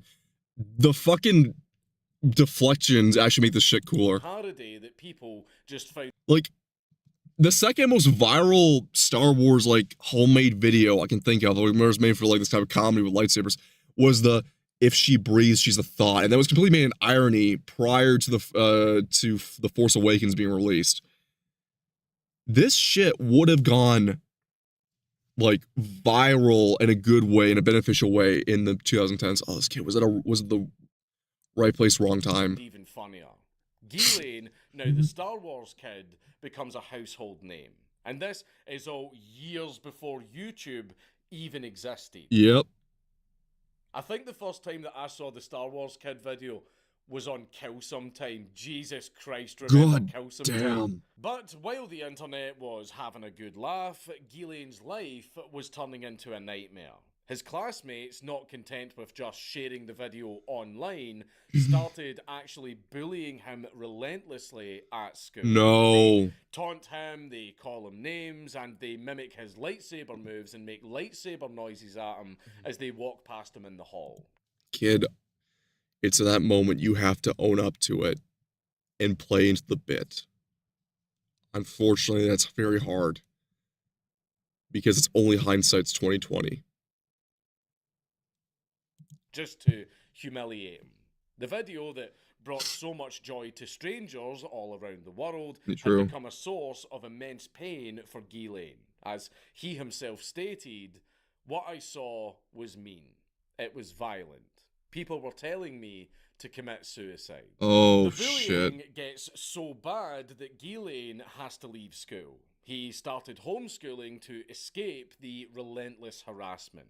The stress and anxiety start taking a toll on his mental health, leaving him isolated and depressed. Even Bio, who was the one that really made the video spread around and garnered him 2.3 terabytes of traffic, started defending Ghislaine by turning new comments off and deleting some of the really bad ones. On top of going out of his way to actually track down Ghislaine to hear his side of the story. And he had his French-speaking friend interview Ghislaine. In the interview... That is why I think teachers should be allowed to ask beat students if they bully another student like that. Oh, yeah. Oh, yeah. But they never do they? Teachers want to be popular. They want to be cool with the kids. So they'll let shit slide that they shouldn't let slide. But the moment the kid fights back, that's the end of the world. Ghislaine mentioned that he was thinking of getting an iPod soon. And Bio, feeling responsible for all of the online hate and actually taking quite a liking to Ghislaine, opened up donations to buy him the iPod that he mentioned. And after 421 donations that totaled over $4,000, Ghislaine got his 30GB iPod. He also got 18 $200 gift cards and a note thanking him for the countless hours of entertainment that you've given us and the hardships you've had to face. Bio left himself a little over $7 to treat himself to a couple of pints of cold beer for a job well done.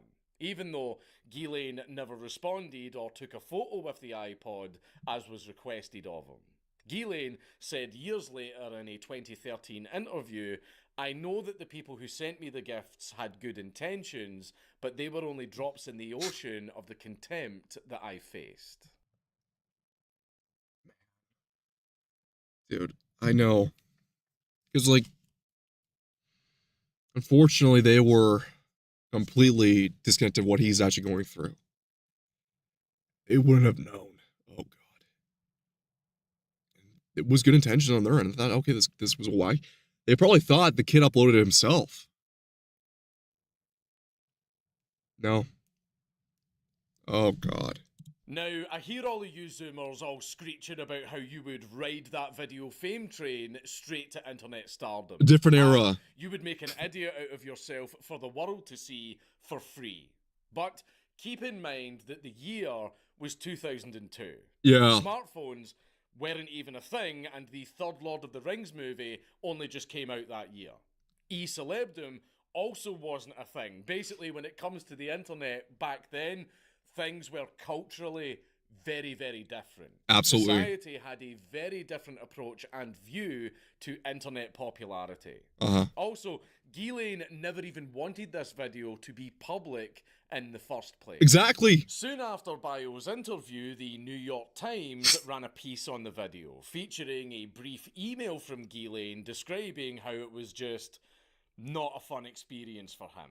No, Unfortunately, never is. Being featured in the New York Times only escalated his ordeal by triggering the Streisand effect, attracting even more attention and exacerbating the challenges for him and his family, as they withdrew from public life and sought legal counsel. Due to the daily bullying, Ghislaine stopped attending class, and the lawyers arranged for him to go to another school. But to his dismay, the new school was associated with a hospital's psychiatric unit. So rumours quickly spread that Ghislaine was being sent to a mental ward, providing even more fodder for even more online ridicule and mockery. God damn it, this is terrible. Ghislaine's family sued the families of 4 of his schoolmates who had all... If I can recall what really goes, okay, cyberbullying isn't, I hate to be this type of guy, but cyberbullying typically is not real. Concept of it is not really real. You make an ass of yourself on the internet, it stays on the internet, you fucking make an ass of yourself. Okay, people are gonna make fun of you. Just, as Tyler the Creator said, just close the fucking laptop. I think when it comes to in real life problems, we see where the shit then can be warped into something else. It's kind of like that understandable line you do not cross that some people, including kids, are not going to realize they shouldn't cross. I think what really was the crux, or the ultimate crux, that really made people realize that line fucking exists for a reason, as more and more normies got on the internet who would have bullied Ghislaine in the past, was, oh man, was her name Amanda? I can't remember her last name, but she was the teenage girl, I don't anything no older than 13 or 12, who got blackmailed into flashing herself. She was a like a YouTube niche musician, like one of those, kind of like Justin Bieber, where she'd put music online. I don't remember her name, because her story was, Amanda's story was that video she did before her suicide. And she was the one that got blackmailed by that group of, I forget, I don't know what they are, the Cappers or some shit like that, but a sick fuck out in Denmark who basically blackmailed her into flashing her tits at him, and people had then sent it to people around her area, because he tracked down her Facebook, because she was basically a normie in the 2000s, like internet girl that wanted to be a singer. So of course she did not take any attempt to hide her location, and he basically spread the video around to all of her friends and people at school. And at any school she moved to, they would spread it around. And it led to her suicide. And people, well, on one hand, because also the legality of it, because it was CP at the end of the day, that is, and the reason why we know about the story is because I'm talking about, because when I was a kid when this thing fucking happened. That's when they started invoking cyber safety into our school curriculum as a warning of what could happen. Now, the teachers, of course, didn't do anything about actual fucking bullying, but they didn't want to, shift the blame. But it was also a good lesson in why you don't put your face, your location online, and any traceable data of yours online as much as you can, because you end up with those type of cases. And it was a horror show. It was a horror show. It was also funny if it also happened in Canada as well, if I remember correctly. That's why it was also so big, especially for our school curriculum, because it was, I guess, nationally local to the idea of it's going to affect you or your kids. And Ghislaine, thankfully, did not kill himself at the end of the day, but it would take a case as bad as Amanda's for shit like this to be put back in a high gear of, like, you keep mockery online. Because basically, if any video you put out online, anything you put online, will be mocked, will be criticized. It is a natural form of thing. You have to take it and realize it's just words on screen, and if you're actually making art online, then you should bother to maybe take some criticism. Don't be a Chris Chan about it. Know what's criticism and know what's people trying to get a rile out of you. And just don't fucking engage with it unless it becomes malicious intent, where we deal with cases like how Kirsha got targeted by a harassment campaign. There's a difference between harassment campaigns, to people making mockery, to people criticizing. There's like 3 levels of scaling there. The thing is that, unfortunately, when it came to cyberbullying, this is when people would actually take it into real life. And then we had a brief stint of people laying off, and then it picked right back up in like 2019, 2020, where people actually dox and go to people's homes as a way to carry the shit on. But that's also because people were not terribly intelligent in how they keep themselves concealed from others. Uploaded the video. If they didn't dox themselves, I mean, being doxed is a horrible thing, but when people dox themselves and things end up like that, then I can't really say. It was really a nefarious act to find you, considering you post your address out there. Seeking $250,000 in damages, stating that, and I quote, he had to endure and still endures today harassment and derision from his high school mates and the public at large, and will be under psychiatric care for an indefinite amount of time. Oh my God. Eventually, years later, an out-of-court settlement was reached. Though a lot of people related to him, seeing his awkward and enthusiastic dream of becoming a Jedi in themselves, the bad outweighed the good. And True. At one point, a local TV network from his own city had that video playing on loop. Oh my At the same God. time, giving away his name and hometown and basically doxing him. You cocksuckers. If he was committing a crime instead of doing a silly little video, the law would have actually protected him from being doxed. Unironically, Dankula's not even making a facetious joke or trying to make a pun at his own British Parliament, the British ruling and Scottish justice system. That has actually been instated rule in Canada since the 90s. That when it comes to crimes committed by a juvenile, you cannot dox their name or address, which, for the most part, is to prevent lynch mobs if it was a heinous crime on a juvenile. However, you can still to this day dox a minor on live broadcast, network television, and it's completely fine. I shit you not. Not limited to just his local TV stations, every news and entertainment related entity wanted a piece of the mockery pie. From Jay Leno's Tonight Show to even a Japanese TV show that offered Ghislaine a lot of money. No shit, he even made it to the Far East. But he refused all of them because, in his own words, they wanted to turn me into a circus act. Having your... What do you get when you cross a mentally ill loner with a society who treats them like trash? You tell them what you get. You get what you fucking deserve. Force choke. That's, look, you were trying to get this kid to kill himself. Okay, maybe the Japanese didn't understand because lost in translation, context, and yes, it's goofy, haha, funny, but jovial little guys like him actually do pretty well in Japan with micro celebrities. In the West, though, they would have really riled him up. 15 minutes of fame when you've done something truly worthwhile is one thing. When you earn it for something humiliating, that's entirely different. Exactly. While most were just trying to use his sudden fame for their own gain. Unfortunately, no. Unfortunately, though, now is the people who purposely do or are completely ignorant and will humiliate themselves are doing it intentionally to get their fame. And unfortunately, this kid was once again too early, right place, wrong time in his era. Nowadays, he would have gone big on TikTok.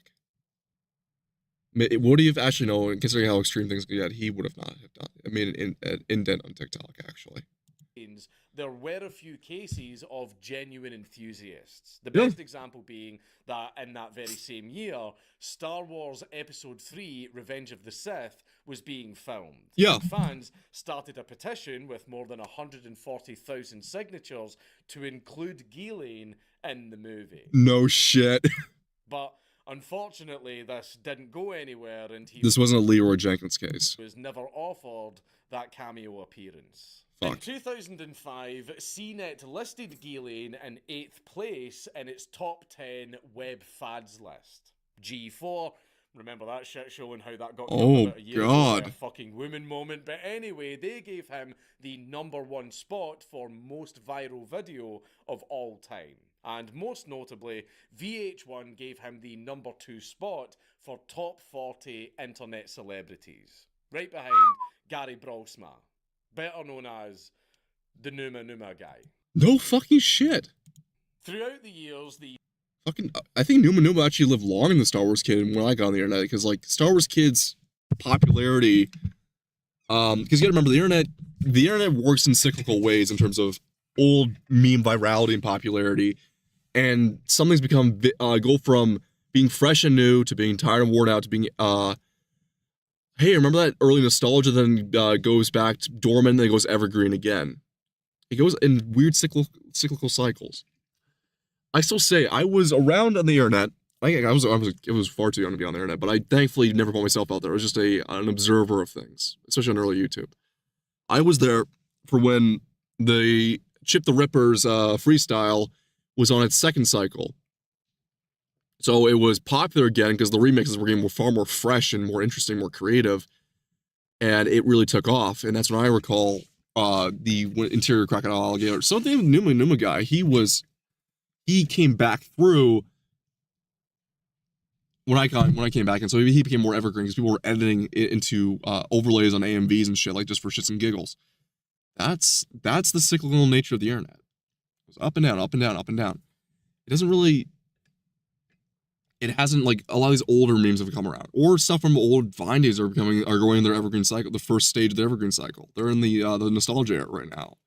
Of remember Robo Bitch, and it's not like the quirky, really popular ones that are like the easily quotable basic bitch ones. It's the more edgier ones that are coming back in cyclical cycle because people are hungry for that, of what they really wanted, and that's just how it works. And I think we're going to see a resurgence a lot more of these things. Thankfully, Star Wars Kid didn't really get that because he was really big, and then before the Evergreen cycle took off, his story came out, and people realized, oh fuck, maybe we shouldn't turn this into another meme because it's already run its course. And then we got some supplemental ones in place of him, and he slowly, thankfully, only became a footnote. The sheer amount of exposure that this young man had to endure raised a lot of concerns over privacy issues on the internet. Exactly. Not only for the fact that, again, he was only 15 at the time, but he never wanted any of the infamy in the first place. True. You could even call it that. The video's popularity had numerous spoofs and parodies in popular media, from cartoons like American Dad, The Venture Bros, South Park. Fucking Venture Bros did it too. Yeah, no, I forgot. Cartoons like American Dad, The Venture. I forgot the hench guy did this. Yeah. Bros, South Park. Yeah, South Park, of course, have done it. Shows like The Office and Arrested Development, the music video from Weird Al Yankovic's White and Nerdy, and an Easter egg fucking, I remember that too. in the video game Tony Hawk's Underground 2. No kidding. Even Stephen Colbert in 2006 made a contest. Fucking Colbert. You hear he's writing that new Hobbit follow-up? I wanted to shoot myself the more I fucking heard that. Out of it by showing a video of himself standing in front of a green screen and mimicking Ghislaine's moves with a toy lightsaber. And viewers were then to edit the video however they wanted and send it back in to be featured on the show as part of a contest, concluding with an appearance by George Lucas himself presenting his own version of the video, amplified by his own visual effects company, Industrial Light and Magic, which, in my opinion, was a little bit of a dick move since Ghislaine was never offered that cameo in the movies. But making fun of him on Stephen Colbert... Well, that's fine, George. George, I'm off and on in terms of his legacy. He can be a complete pompous jackass considering the first Star Wars nearly fell fucking through, but he's also, in terms of keeping marketing juggernauts alive when he was running it, yeah, he had the world in his palm from Star Wars and Indiana Jones. Writing movies, not so much. Eye for editing, details, technicals, maybe. Or more so sourcing out for his workers to have fun with. George Lucas is terrible in terms of, like, he needs somebody to tard wrangle him, to keep him ground to the ground. But he's not like a hack fraud like Neil Druckmann is. It's a weird case. And that is very much a dick move. And also on Colbert's part. Fucking Colbert is a crock of shit. He's always been a crock of shit. And especially then as a fucking crock of shit. To not even offer anything to Ghislaine as like compensation for using the video and turn this whole contest because the virality going. This is like the mainstream media when mom and dad's like, oh, I don't want my son to be a nerdy kid, but I'll make fun of this one kid who this 15-year-old from Quebec because who fucking cares? This is them getting in on this shit, and then parents are even worse for bullying. Was fair game. With the help of family and lawyers, Ghislaine left for private tutoring. He returned to high school for his senior year and enrolled into law school in Montreal, where he became president of the Patrimoine Trois Rivières Heritage Society. Atta fucking boy. Hey, Peter Parker, welcome. Welcome to Spectacular Spider-Man. How we doing tonight? Formerly called the Society for Conservation and Promotion of Cultural Heritage, which aimed to develop the area while considering heritage concerns. Based. Fucking based. I know I shit on the Quebec Wall a lot. Trois-Rivières itself has a lot of significant culture to early settlement of Canada. That is a massive cultural frontier. Though he had grown up and changed a lot and people wouldn't recognise him anymore and he could have continued on with his life with all of this unfortunate stuff behind him, he decided to come forward with his identity to highlight the kinds of bullying and negative attention children may face in similar situations, especially with the rise of social media at that time, which in turn he got even more shit for. One blogger even said that he tricked the world because he was doing fine in life now. What, he's supposed to have killed himself or thrown himself off a bridge? Maybe some players are able to get the dirt off the shoulders that they're able to escape you for 5 fucking minutes and have a bit of peace and quiet. You ever think of that? And I get people doing that to me all the time. Well, even though you were arrested for a joke, you're actually doing amazing on YouTube and in your career, so you're actually... Serious, where'd you get them? Born with them. I was born this way, playa. Eurasian lynx. If that's what you're wondering. I'm not a cat boy or a wolf boy, I'm a Eurasian lynx. Different breed. Doing fine now, so I guess it wasn't that bad. Bruh. Yeah. Bruh. Yeah.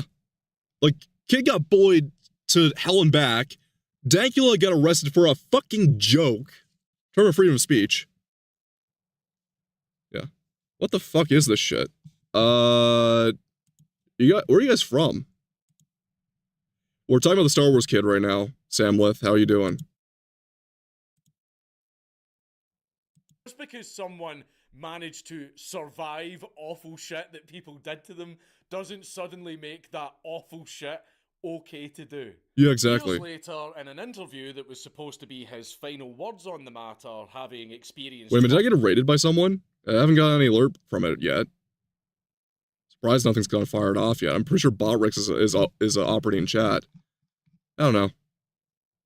You sound cute. Oh no. You're not one of those bots, are you? Firsthand the damage that exposure and bullying can inflict upon a child, he supported the new Canadian cyberbullying legislation, which is cringing gay and against... Thank you. You sound awful. I sound awful? No sweetness. What the fuck is going on? Oh, I sound awful because I'm horrifically sick right now. My nose is plugged the fuck up. And I just feel like shit. Anyways, getting back to this. Yeah, unfortunately it brought in the Canadian cyberbullying law, which is, if you know anything about any federal law passing, it's meant to take more rights. Whoa, language babies. Language babes. Oh, babe, what's up? What the fuck is going on? What the hell is going on here? I was saying that it was a law, as with any other federal law, whether it be United States, actually any nation, it's meant to backdoor in more infringements on the people. And it's to bring in... Are you okay? I'm sick right now. I'm coughing. I got a sinus infection. I'm doing okay anyways. But it was meant to backdoor in federal laws to harm basically any freedom of speech or freedom of expression online. And unfortunately, put 700 on Rainbet pussy. Yeah, I know. I was playing poker. I was playing poker at the inventory before. We're just doing React videos right now. But as I was saying, is that any law like this is just fake and gay. Honestly, it's just a bunch of shite. Free speech. However, can we all look? We all love shit roasting and memeing on each other and posting horrible shit all the time, you know, on the internet. But can we all at least sort of make an agreement? No underagers, right? Let's not You faking gay. do that to kids, right? You know, we bully each other online all the time. All of you bully me online all the time, and that's completely fine. But let's not do it to literal children. We'll gamble in a sec, okay? Just give me a couple minutes. Children, right? Yeah. Not as a law, but as a social code, because social codes are actually the best way to go about things. But anyway... Bully dumb fucks, absolutely. Gillian suggested that people should ask themselves if they would say the same things they write on the internet to someone's face. Yeah. Many people find it very easy to tell someone to... Like God's sake, no, I don't actually gamble. But would absolutely shit and piss themselves if that same person was standing right in front of them. Precisely. Not me, though. I'm No. so much worse IRL. No. IRL, like, in person, drop the dollar makes you a millionaire. Fuck, no. The fuck do you mean? No, I don't actually gamble. I play Poker Night at the Inventory. We were playing Poker Night at the Inventory beforehand. I don't actually gamble. Anyways, talking about IRL, though, is that, yeah, I'm more constrained with what I say on these streamer sites because, well, I'm playing by TOS for half the time, and Twitch is a fucking Orwellian... Twitch is a fucking Orwellian site in terms of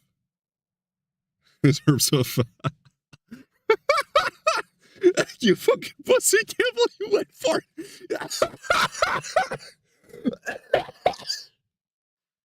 Oh, fuck me. As I was saying, though, is that Twitch is a faggot ass site for having fun in terms of what you can say and what you can't say. But IRL, there's no filter, IRL.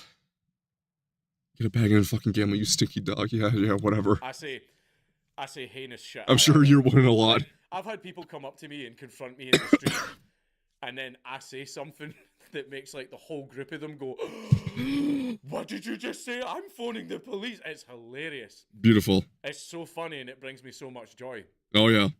And every by the way, the stuff that I say is absolutely worth a smack in the mouth. Yeah, they never do. Funny that. Absolutely. So, where is our boy now, and how is he doing? Yeah, is he doing okay? In 2022, the National Film Board of Canada released Star Wars Kid: The Rise of the Digital Shadows, a documentary about Ghislaine's life and how digital footprints can follow a person for years, and in his case, decades. Correct. In the film, Bio meets with Ghislaine and apologises for uploading the video, unaware of the repercussions it would bring to Ghislaine's life. Bio deeply regrets posting the video, but Ghislaine accepted his apology, recognising Bio's genuine kindness despite his misjudgment in the past. One thing I do think is... Is your hand actually on your head in real life right now? Yeah, just kind of is. Just joking. What's your star sign? Is this video you? Definitely important. Yeah, I'm obviously the Star Wars kid. I'm an absolute god of dueling. Just joking. What's your star sign? Scorpio.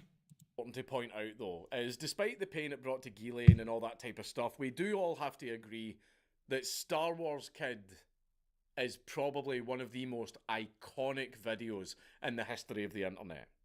Right? So even though Ghislaine doesn't like it and he didn't like all the pain and suffering that it brought to him, it's an important video.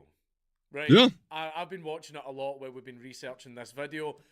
It was it was probably the earliest viral videos that can be recorded, and one to break mainstream boundaries as well. It was a massive video. And it takes me back to days when the internet was a lot more fun.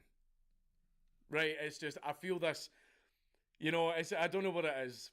I feel kind of melancholy watching the video, because I remember using old Steam and playing Half-Life and OG Counter-Strike and all this stuff back then, and I don't know why, right? I feel that the video is iconic in the history of the internet, and it just makes me remember better times. Absolutely. As for the content and juicy behind-the-scenes stuff in the documentary, I have no idea what any of it is, because it is region-locked and paywalled for me.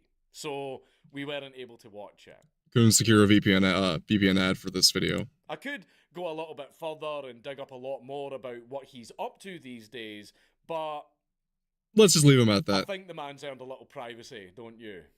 Seeing as how he never even wanted to be known in the first place. But wherever he may be and whatever he may be doing, may he navigate the stars with all of the finesse like he did in that 2002 video. Absolutely. I mean, it was early virality, and that was the internet back then. And it's unfortunately, I do feel the same melancholy. It was a classic video. Anyway, we're going back to gambling, since you motherfuckers can't shut up. We're going back to playing some poker. You little crying faggots. Here you go. You want poker? We'll play poker. We'll go back to Gamba. Poker's for fucking wankers. Yeah, fuck you, dude. What I'm playing is the house.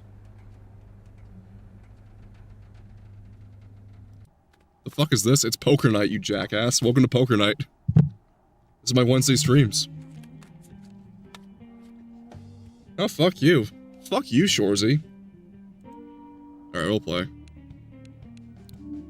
I fold. Heavy. Yep. You never played this? This is remastered completely from the original one back in 2009, I want to say? Poker night, you sad bastard, yeah. Alright, I check. I know. I am what I am. I'm betting. These are fold. Foldsville. You got a depot for real. Where are you from? Call your mom.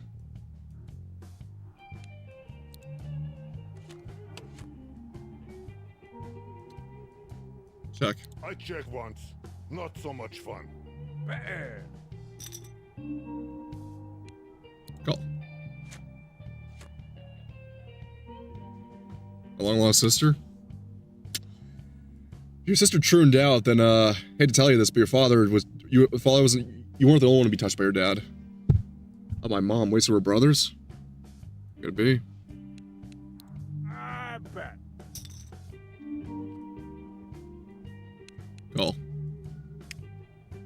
Ooh, setter there. Bad has two I pair. have The it. player I have a setter. has Yeah, two whatever. pair. The player wins the hand. I just hate you so much. All right. I'll take the win. If I was capable of losing, I'd take the dealer out into the alley and give him what for. Oh, I'm calling. Looks like I don't want to be your brother, like a boring wet twat. Ratted. Yeah. Call. Goddamn.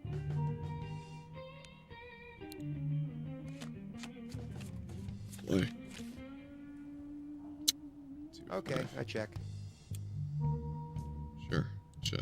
Let's do it. Let's rock. Betting. Pair of two. I'll take it. Yeah, let's roll with it. Calling.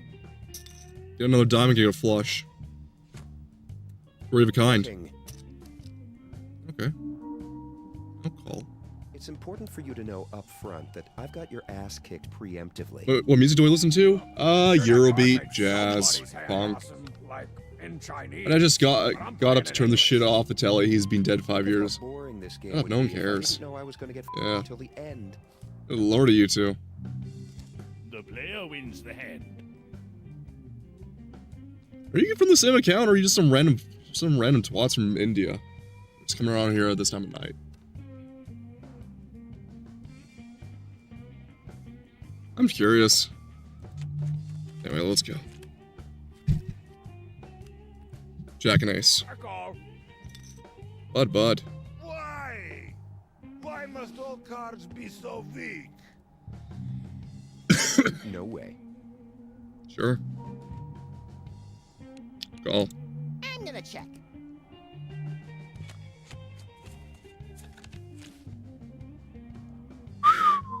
Okay, I'll take it.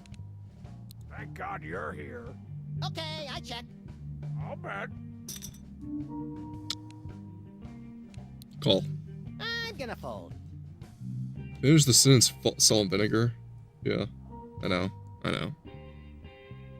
Checking is lame. Unless you are check, which I'm I not find saying. amusing. I'm not gonna. I bet. Listen, I know what you're doing. Not yet. No, finish it. I know what you're doing, playa. I bet. Yeah, I'll run it. Yeah. Call. Strong bad has a pair of twos. The player has a pair of twos. The player wins the hand. Hey, quick question. What do those numbers on the cards mean? Didn't read it. I know what you're saying. Didn't read it, faggot. I know. You thick cunt. You guys Australians? Like, no, I'm actually curious. Are you guys from Australia? Because I know a couple Aussies that come in this chat on the YouTube side of things. And they're You pretty guys keep cool. Playing cards, and I'll keep thinking about playing cards. Cool. I'll call that. Checking.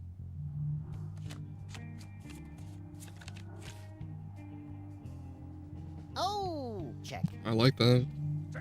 Check it out. Oh, those odds. Nah, I wish I was, though. Are you LARPing as Australian, or are you English? Because you sound northern English to me, buddy. Or that, or you're LARPing. We'll check. I would check those cards too. Am I in your head? I bet. I don't think so. Well, I hope you can beat all reds. I'll raise you. Okay, I fold. The player wins the hand. English. Ah. My Hey, condolences. Nerd Rancher, how many hits does your little fan site for babies that I hate get a month? I don't really pay attention to that sort of thing. A couple million. Ha! Right. I get it. A few blajillion. Like on Monday. Where are you I'm sure from? Got 7 Take a wild cotillion. guess. And on Tuesday, like half a blazillion. Those weren't even real numbers you just said. I'm not the only one making up numbers. No, for real. It's like millions. I don't know how many millions. Right. Well, so does our website, bozo. And so does Bozo's website. Call. I'm raising. I'll play. Oh, I'll raise. Nigeria? Flopped her Sure, let's go with baby that. hand into crying baby hand. I'll re-raise. Face down in front of me is the card beast of your worst poker nightmare. Just Sure. something to consider. Okay. I'm folding. I'll fold. Fucking push me, tell me where you are for now. Nope.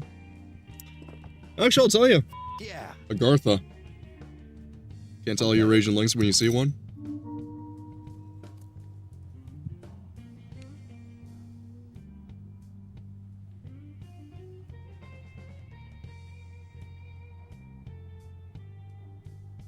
What? Yeah, told you. From Agartha. I'll fold. Tycho wins the hand. If y'all could just keep giving me the money, I'd be alright with that. The blinds are now 200, 400. Oh, you're boring, aren't you? I need need a bit more of an audience to play off of. You aren't terribly well to play off. All right, I raise. I'm calling. I am going to play this one. Calling. Got stuttering in there, babe. Oh, Pookie, you catching me off guard. Don't worry, you're getting a little flustered, hot, and bothered here.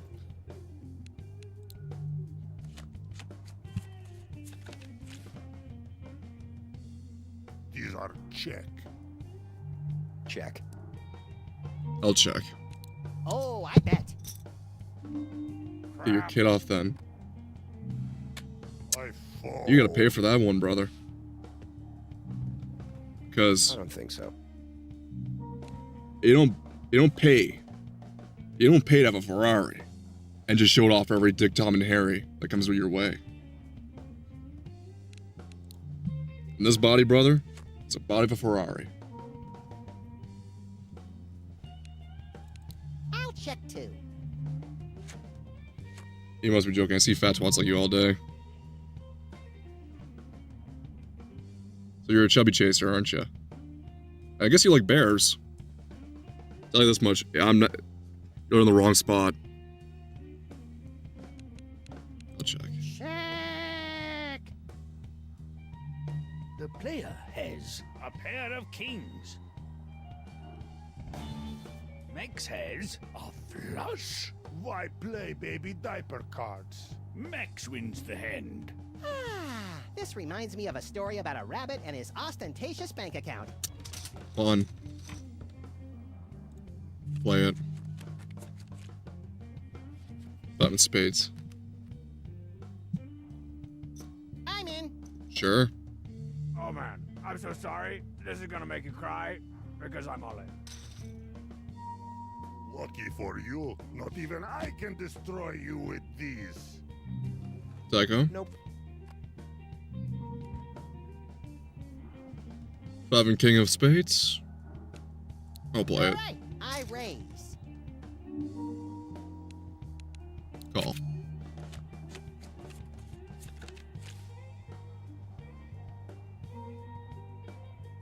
Check. It's good check. Watch out now. I'm all in.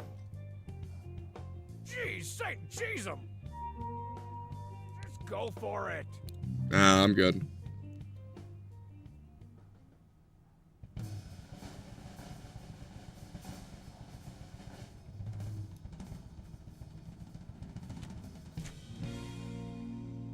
The pits. So Max got the leg up now. Ooh. All right. Max has two pair. Strongbad has Could beat him a out, pair right? of sixes. Max wins the hand. I don't even look at my cards. Strongbad has been eliminated from play. Well, that was a quivering pile of not fun. Yeah, I'm sure. And Max, man. Alrighty. These cards are weak, like Blue Baby Team. I'm sure. Raising it up. I'll call. I'm gonna call. Just a bit of banner.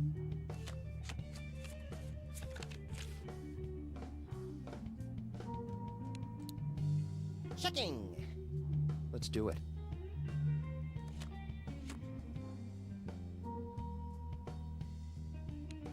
Oh, reminds me of the time I played checkers with Super Ball in the Oval Office with a board made of suspiciously human-looking bone. Okay, I bet. I fold.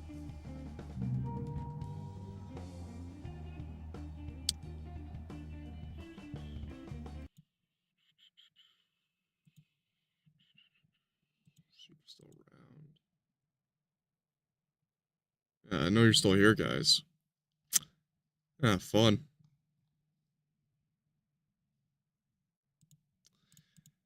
Going back to my channel. I don't know why you still got me open.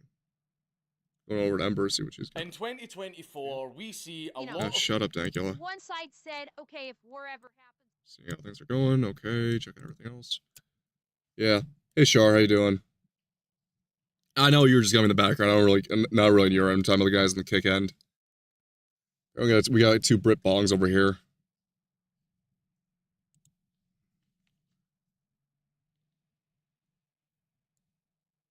Anyways. Jesus. You know, I should probably get ready and go back to studying up for exams soon. You want to do another react, Charlemagne? Because I'm willing to do one.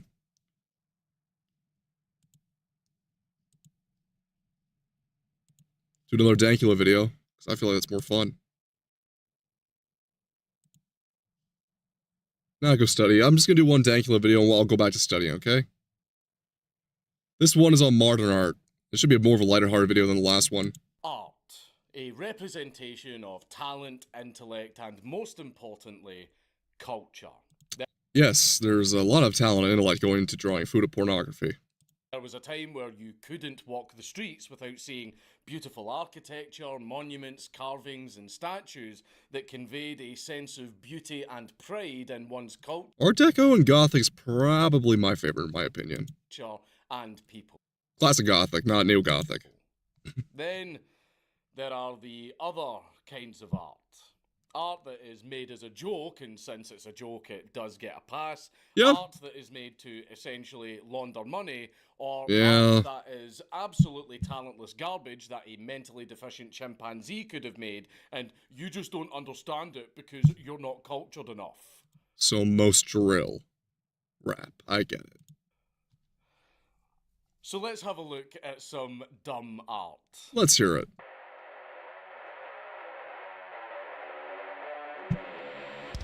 Now, wasn't that photo of Jesus, wasn't that painted over because the woman tried her damnedest, but she was like, just because the local priest elected her for it?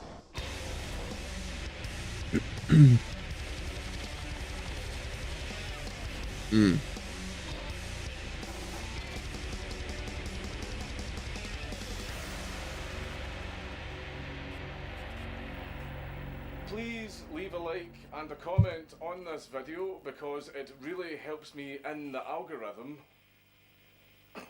But before we get started, this video is brought to you by Fume. Fume is an award-nominated device that is all about helping you break your bad habits in an innovative way. But breaking a bad habit doesn't have to be an uncomfortable or a drastic change, so Fume is here to remove the bad from the habit. Instead of using electronics and annoying people with giant flavoured clouds, Fume is completely natural and instead uses flavoured air. Not only is the air flavoured, it is made using all natural, delicious flavours that contain no harmful chemicals. Cool. So Fume really is all good with no bad sides. You can simply enjoy your habit guilt-free and replace your old bad habits easily. Your Fume will Not terrible. also come with an adjustable Thing is, though, is that I don't think I've ever needed a vape or need to use it at all. And I've been feeling great Not like I've ever used tobacco or any alcohol, for the most part. You gotta stay healthy. since using it. Stopping is something that we all put off because it's hard, but switching to Fume is easy, enjoyable, and even fun. Fume has served over 100,000 customers and has thousands of success stories, and there's no reason that can't be you. Fume has also released some new flavour cores. These cores include orange vanilla, raspberry lemon, and sparkling grapefruit. I've had a chance to try all three of these flavours and they are all delicious. The orange vanilla flavour is sweet and citrusy with a touch of classic vanilla. The raspberry lemon flavour is full-bodied lemonade with a hint of berries. And the sparkling grapefruit flavour is a fresh and cooling fruity grapefruit. So, join Fume in accelerating humanity's breakup from destructive habits by picking up the Journey Pack today. So head to... And once again, I get this old video, we're just gonna play the danky little ad out because he needs his ad sponsors. Try Fume off your skill and meaning. Though in the modern day, people are told that anyone can be an artist. I mean... Yes, if you put the effort into it. But some people have very low limitations of possibility. Yeah, absolutely. You can give it a go. Everyone can produce art, but not everyone can produce good art. Precisely. Some people are naturals, some need a little bit of practice, and others are a lost cause. Today... Then again, you have to have a flexible forte to be a wealthy artist. Because the way I see it, Charles Schultz, founder of the creator of the Peanuts, in his later years used Rerun, the character of Rerun, Linus' little brother, to encompass his feelings about himself. Because Rerun was to show his insecurities of himself not feeling like he's good enough as an artist. Because Charles Schultz admitted, like, I was a cartoonist, I was not an artist. But what Schultz didn't realize that he was talented in the art of storytelling, and in the short form storytelling sparse out across weekly or daily comic pages. So Charles Schultz, in his own way, was able to be an artist even through the simplicity of his art. I can think of how many webcomics use this that have become hyper successful. You can think of, for example, famous webcomics I can think of. There's a shitload. And no, I'm not going to say Control-Alt-Delete because that's just the haha lost me. I'm thinking of Penny Arcade, Sabrina Online. I can think of a couple other bunch of them off the top of my head. It's just not all of them need to be hyper well drawn. It can be just like a weekly comic strip. It's just the art of storytelling. That goes in hand with the simplicity of art and the charm of the art. Also, sometimes it's style over ability. Some very simple styles will get a lot more attention than others. We are not talking about good art. We are talking about art that... I mean, some people just do the complete comedy route of it, because like DM Archive and Flork. Massive, and Flork can actually do actual art, but both, and DM, I guess, can actually do pretty good art on it as well, but they find their niche in doing simple shitposts. Barely deserves the title, or art that was done as a joke. The kind of lazy work that modern artists put out, hoping to make some easy cash. You won't see many examples of works like David by Michelangelo in a modern art exhibit. You're more likely to see something like this. Oh, fuck. Where once we had absolutely amazing detail to... Yeah. Michelangelo is the ultimate body to try to attain naturally. It's not terribly hard to do so. It's just, it's a natty goal. That it inspired, or we now have this dick-faced monstrosity. Yep. Trolling can be an art form in itself, but it still requires a level of skill and consistency similar to any other art, with the exception of humour.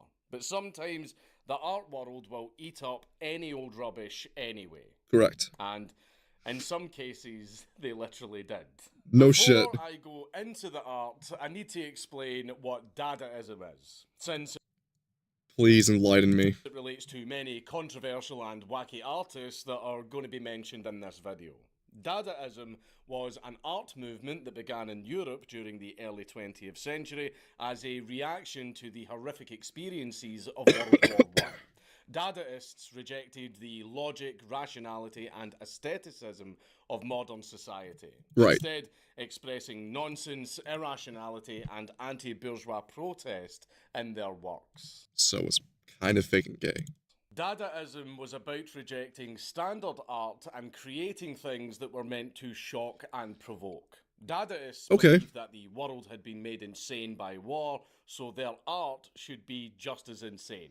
They rejected traditional forms of art such as painting and sculpture in favour of more experimental forms, including music. Okay. Dadaist works often feature nonsensical images, absurd juxtapositions, and random words and phrases. There was a couple of theories as to how the movement got its name. Some believed it was randomly selected by Richard Hulsenbeck when he slid a letter opener into a dictionary and chose whatever word that the point was pointing at.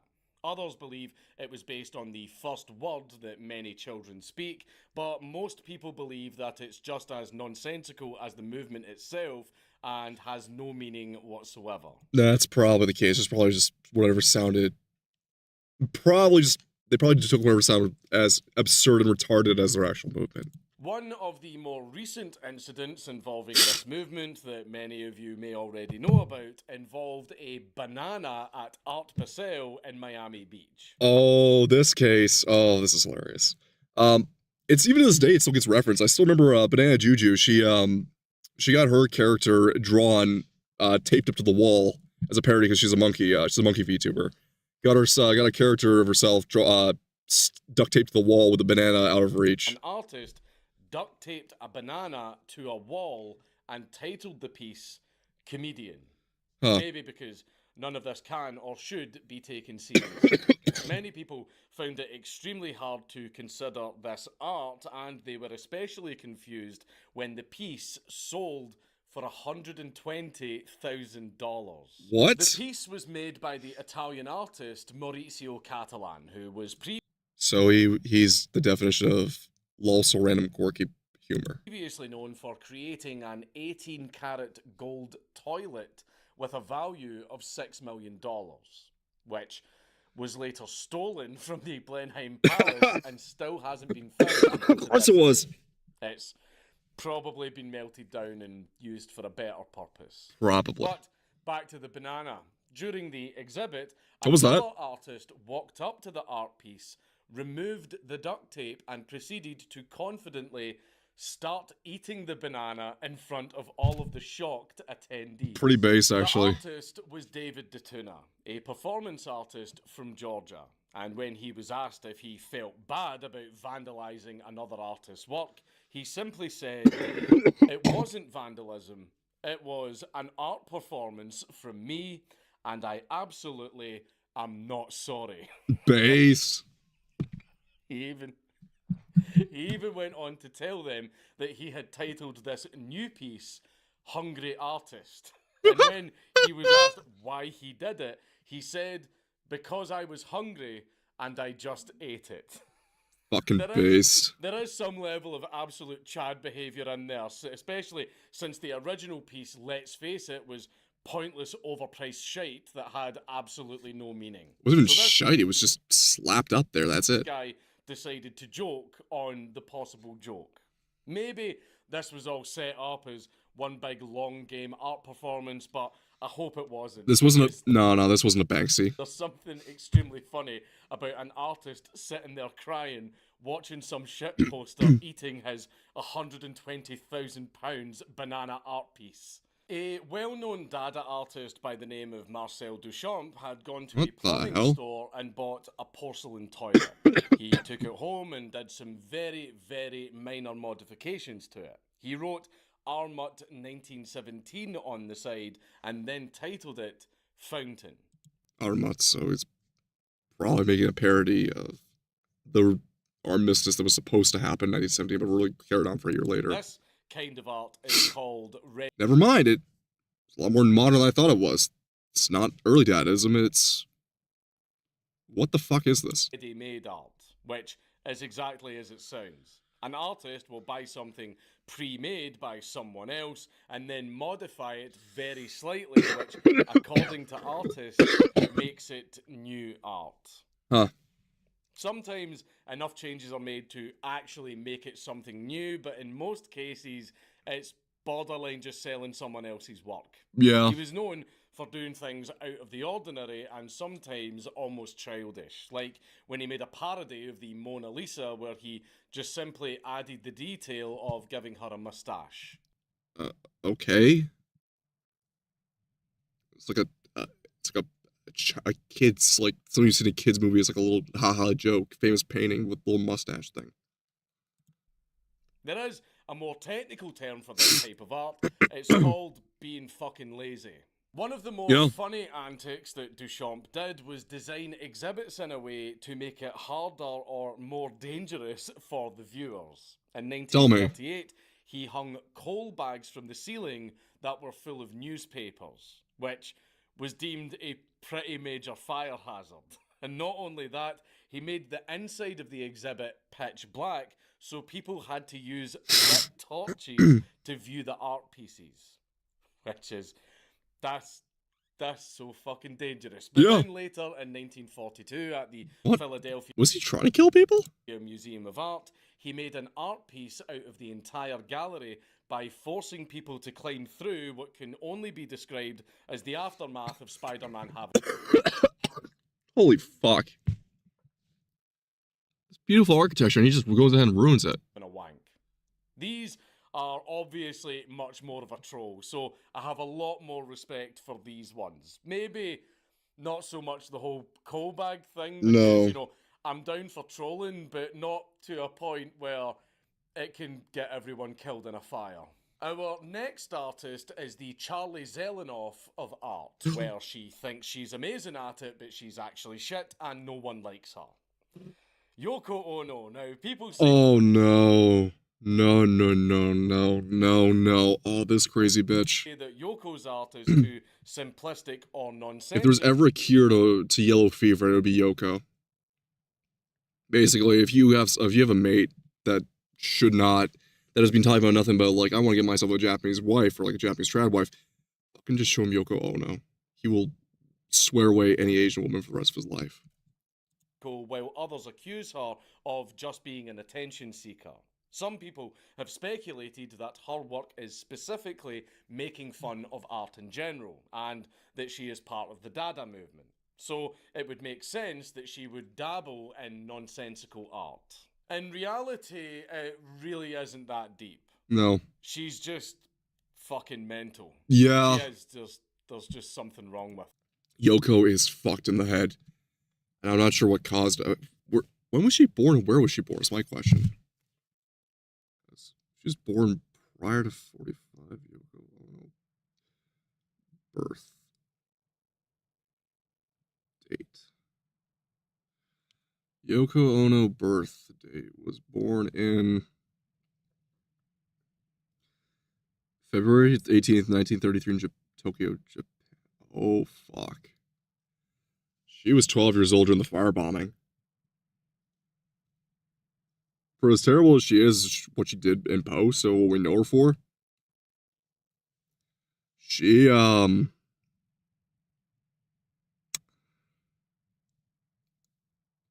let's see, Japan, New York City. Oh, family moved to New York City in 1940, moved years, okay.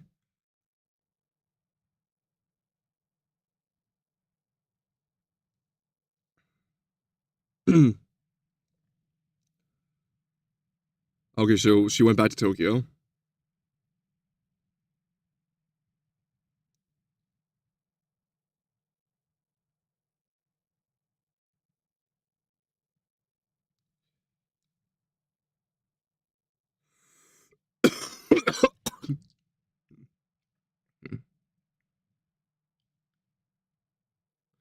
Okay, so she had a kind of a rough upbringing.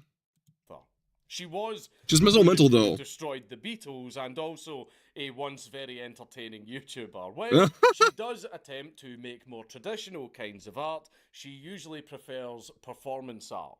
And you're only getting one warning here. Prepare your ears because you are going I'm taking my headset off for this one. I know what's coming.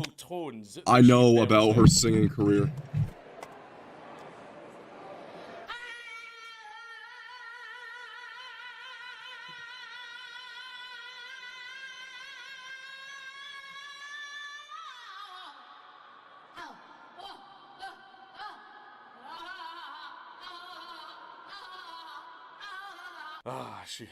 She has the voice of an angel, God damn it. Now, screaming your lungs out down the microphone isn't all that controversial. I mean, it seems to be the go-to for a lot of modern-day Yeah. But when she Women be women. released her Bitches be shopping. album Season of Glass, people were rather shocked to see that she had used John Lennon's glasses on the cover. And it wasn't just a standard pair of glasses that looked like his. They were the pair covered in his blood. Holy shit. Not like I'm a fan of John Lennon either. This guy's a fucking asshole. Oh my god. Holy shit. From when he was assassinated.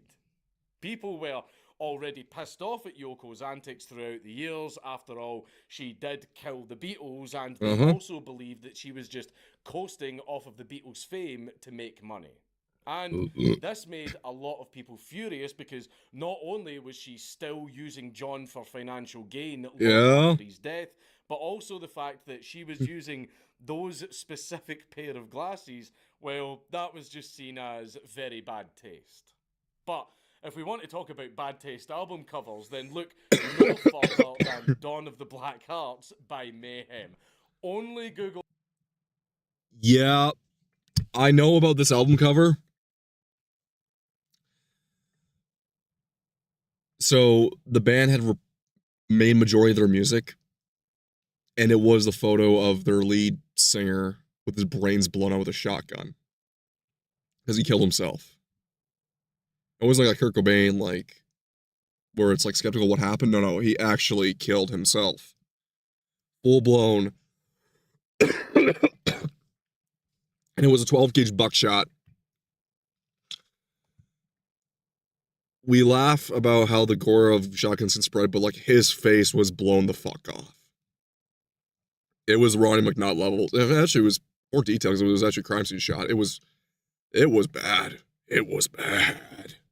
That if you have a very strong stomach and before you ask, yes, that is a real picture. Yep. In 2018, Latvian artist Arthur Berzinch did a shock performance art piece titled Eschatology, where a woman dressed in a white hazmat suit approaches two sitting performers and starts to cut pieces of skin from their backs with a scalpel. Oh, he then God. walks up to a frying pan and starts to cook the skin.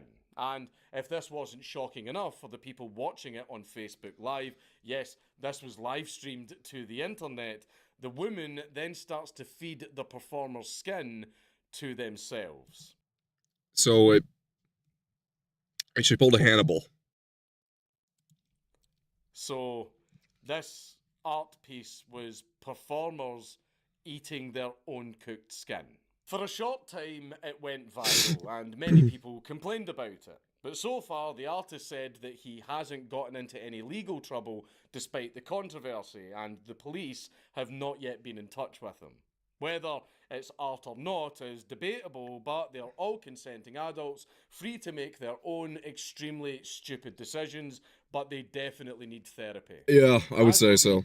The hidden meaning, the secret. Do you see what the artist was trying to say here? You know, the hidden meaning. One's never been established. No. Art gives a lot of people the excuse to do the really, really weird shit that they kind of get off on. Fake artists should be stopped. Exactly. This is more fetishistic than anything else. And if you know about the animation industry, a lot of animation artists, we saw this recently. One of the legends of the animation industry of the 90s and 2000s, and we just had him on the his memorial. Storyboard lead artist and director.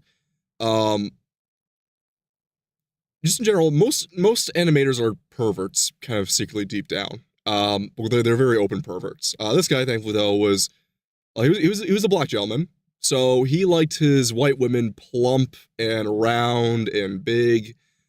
It was. I can't remember his name, but he's a very influential animator. I know of his name. It's just in the photo they took of him, he had some of his personal work hanging up, and it was pinup shots of chubby white women. So he's not breaking the stereotypes there on that one. But yeah, a lot of artists are either perverts or perverts try to be artists to cover up the perversions. And want to do, but if they just go, it's art, they just kind of get a pass. Yeah. And if you don't like it, Well, you just don't understand. You just art. understand, man. Now for an artist that most of you have probably heard of, Banksy. Oh, God. Banksy used to be This anti-establishment fucking crock until of shit. the establishment adopted his views, so now technically he is pro-establishment. Yeah, he's the Zach De La Roca and the Rage Against the Machine of the art world.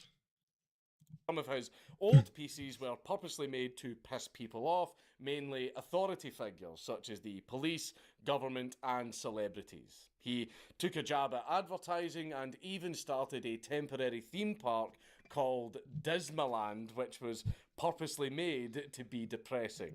Okay, that's kind of funny. The exhibits contained a lot of social commentary about immigration, which... Oh, that's fucking tripe. More so the invasion and rape of a nation. That's what this thing is. It's not even immigration. This is just a full-blown invasion and rape of a nation. Sink the boats. It's funny. You will all most likely disagree with because it lines up perfectly with the establishment's views. Have you seen the current state of immigration?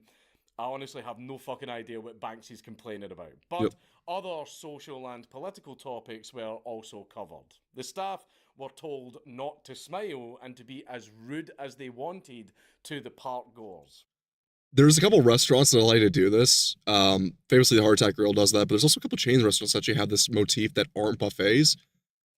I would fucking love to do that. Just be a complete smart ass to people.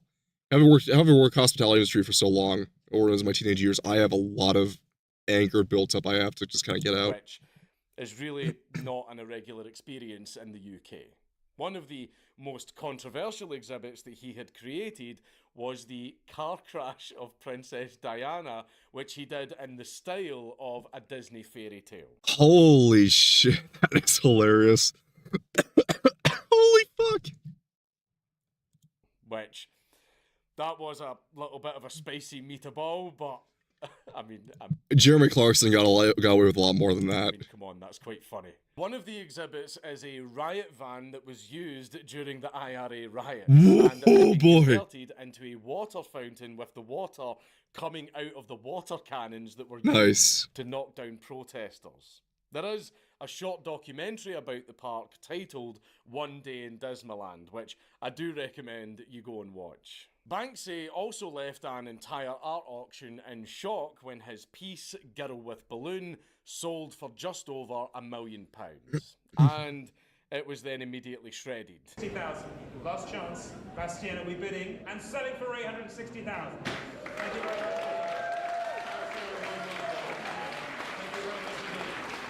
And ladies and gentlemen, to round off the sale this evening.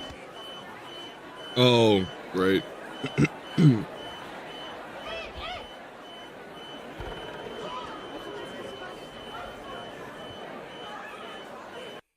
Yeah. They had actually built a custom frame with a remote-controlled shredder built inside of it. So, at the event, he anonymously hid in the audience and purposefully triggered the shredder right after it had sold. Some might say that it was ruined, which seemed to be the intention, but of course, wanky art people all believe that the shredding itself was art too, and actually places a lot more value on the piece. I mean, yeah, of course, yeah, exactly. Unfortunately, this act did actually raise the price of the piece, which was renamed to Love is in the Bin, and it sold again for £18.5 million. Holy shit. At this point, Banksy has become too much of a big name for any more IRL trolling, despite all of the theories to his identity, with some people thinking they actually managed to figure out who Banksy is. But they were very, very wrong. Because in 2022, someone spread a rumour that a local councillor for Pembroke Dock named Billy Gannon was Banksy. At first, it was believed that... We do know Banksy's actual identity nowadays, and it's been known for years, but they try to bring it back every so often, bring it back to relevancy because he's a champagne socialist. Banksy's a fucking LARPer. He's not relevant at all. He's about as much of an asshole as that kneecap group that took out the power in Cuba with Hassan Piker. The rumours would die down, but they didn't. In fact, the harassment of the councillor got so bad that he decided to quit the job. When he was questioned about this entire event, he said, "How am I supposed to prove that I'm not somebody who doesn't exist? Just how do you do that?" I know that every time Banksy gets mentioned in a video, I always give him shit.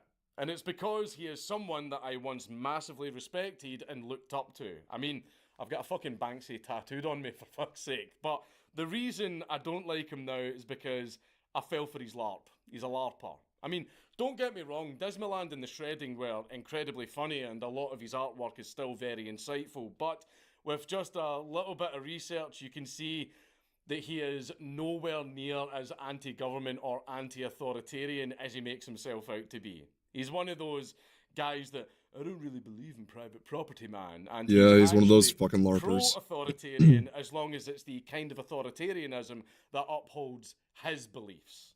He's basically your standard Twitter leftist or Reddit anarchist. Pretty much. He's a LARPer. Another artist was Damien Hirst, who sold a piece titled "For the Love of God," which was apparently inspired by his mother saying, "For the love of God, what are you going to do next?" Oh boy. Is a diamond-encrusted skull. Jesus Christ! That sold for £50 million, which... That is fucking insane.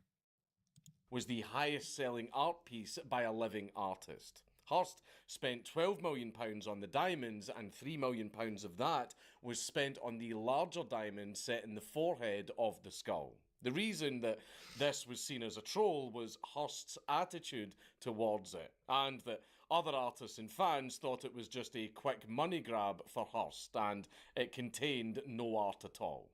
I mean, you can literally buy things like this for the gear stick. Bad to the bone. Fucking Netgear and Collector Car Fury got me on this shit. With anytime I see the bone motifs on cars, I just think of the riff from Bad to the Bone. In your car. It was also controversial because the skull isn't fake. What? It is a real human skull from the 18th century.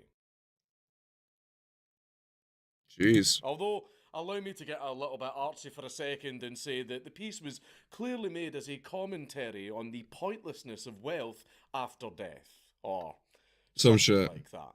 Others said that it was somehow yeah, generational wealth or legacy means a lot more. A victory over decay, but I'm sure everyone has their own opinion on whatever poncy, artsy-fartsy message that this piece was supposed to convey.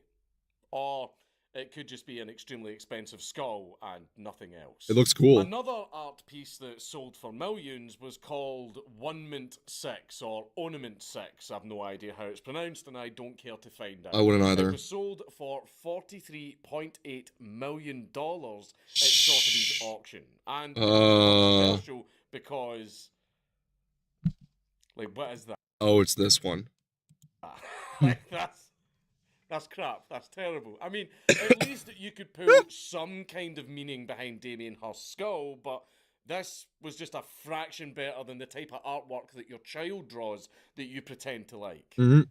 There was no talent or skill involved in this whatsoever. I could make this, which makes the ridiculous selling price even funnier. Thank you very much indeed. $28 million. Are you fucking serious? And now for some smaller events that don't involve millions of dollars or famous artists. All they require is a gullible audience. In 2015 at Museone, a museum for modern and contemporary art in Bolzano, Italy, there was an installation by artists Sarah Goldschmied and Eleonora Chiari, which consists... Oh boy. Two art hoes. What could they have made? What could these two little lesbians have made? Of two little carpet munchers. 300 empty wine bottles, cigarette butts, and confetti. So it looked just like the aftermath of a party or a soon-to-be cat lady's apartment.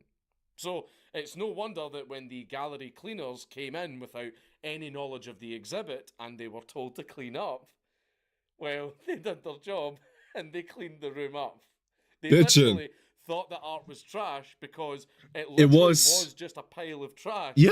And they threw it all in bags and threw it out. A 17-year-old prankster named TJ Cayetán put his friend's glasses on the floor of the San Francisco Museum of Modern Art after they started to question whether some of these exhibits should even be considered art. Of course, would ask as that, soon yeah. as they saw the glasses, the mindless hordes of the gallery walked up and started to take pictures. What could this mean? Surely this says a lot about society. I think what the artist was trying to shut your fucking mouth. You know, the usual wanky things that come out of those pretentious arseholes' mouths. The glasses were eventually picked up by the friend who put them on and walked away while laughing. Dudes rock. And the reaction of the onlookers was, you know, it was just priceless. There was this weird, awkward moment where people realised that they had just been bamboozled. That wasn't even the only time that gallery visitors were that gullible. Someone had dropped a single glove on the floor in New York's Museum of Modern Art, which wasn't even a prank. Someone had just genuinely, accidentally dropped their glove.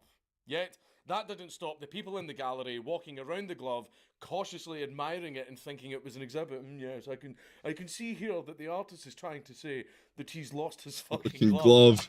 I don't fucking know. This is how ridiculous modern art has gotten. I mean, see if you can't tell if something is art or not, then either it's shite art or it's just not art. Exactly. Like, the fact that something as simple as this could be mistaken for modern art shows the problem with modern art.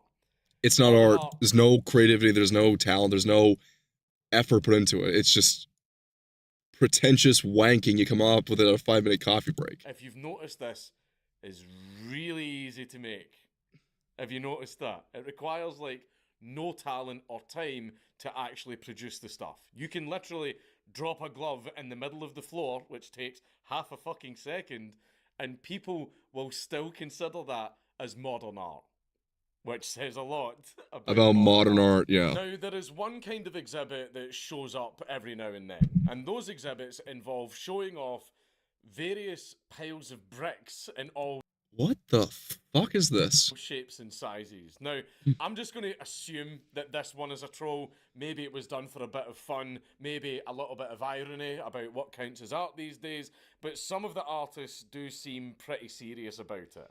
Then again, a lot of modern art can seem that way since a lot of the time it is created through pure laziness. I mean, moving a few bricks into a square or another simple shape isn't exactly a hard day's graft, is it? And it also doesn't require the skill of a brickie who actually benefits the world with his creations. Modern art kind of has the same problem that a lot of us have on the internet, where you can't tell what's real and what's trolling since things have gotten so ridiculous. Exactly. That's what I brought up in the prior video with the Star Wars kid. I don't fucking know half the time if it's a LARP or if it's just someone being genuinely insane, not having any form of social awareness to them. It's now very difficult to tell them apart. The troll art is absolutely hilarious since it directly takes the piss out of modern art, so by all means, please keep doing that. But please. As for actual genuine attempts at modern art, well, art or beauty is in the eye of the beholder, or however the fuck that saying goes. Yeah, and to yeah. this beholder, all of this modern art stuff is a giant steaming pile of shite. I mean, I've been to the Louvre, I've stood in front of the Mona Lisa, I have sat in absolute fucking awe in front of Jacques-Louis David's coronation of Napoleon. That is a work. That's beautiful. That took him 3 years to complete. I've seen Giotto de Bondoni's St. Francis of Assisi receiving stigmata from all the way back when art was supposed to be reverence of what was being depicted and the time, effort and talent that went into making and immortalising this person or event. What we have now is a bunch of attention whores who won't even try to learn basic art skills. They won't even dedicate more than half an hour to actually creating their art pieces. I mean, look at them. Like, some of this shit would take me 5 minutes. It would take me 5 minutes to fucking make this shit. They don't even care about what they're making. A single look at the shit they make can tell you that. They just want everyone to think that they're so deep and insightful and random, lol, raw XD, right? They're LARPers. Right? Exactly. They're little attention whores that are doing it either for attention or a quick payday, because there are some absolute fucking morons out there that will pay millions and millions of fucking pounds for something that literally can't be distinguished from literal trash. Exactly. Classical art draws attention to what's important. Modern art draws attention to an artist who wishes they were important. Fucking base, true, and real. Absolutely. There's no way about it. And you can see this even with like that one, what was it called? They tore down actual beautiful pieces of like actual statues and monuments in the United States during the Fentanyl Floyd riots. And then what do you get in turn? You couldn't have made a proper statue of Martin Luther King. No. Or even Rosa Parks, as much as we know about Rosa Parks being more of a setup because the actual event was a single mother. Suppose how Rosa Parks was more of an idealistic for the civil rights cause. And they staged that event. The amorphous blob to supposed to represent the Civil Rights Act was just like, what the fuck? You tore down how many statues for this shit? You melted down how many statues of Confederate generals? And I'm gonna be real here. You look at the history of those generals, a lot of them weren't even slave owners. People often forget the Confederacy. I mean, I don't want to go on a tangent about the fucking Civil War. I'm gonna keep on the real thing here. Architecture, art, gone out the window. Make it amorphous, make it a blob, make it ugly, make it stupid. And I do mean like stupid in terms of lack of motivation, lack of skill for it. It represents the rest of the world, or it's trying to influence the world to be more like it. Either way, you can take a look at how either art reflects reality or reality reflects art. That's the way I see it.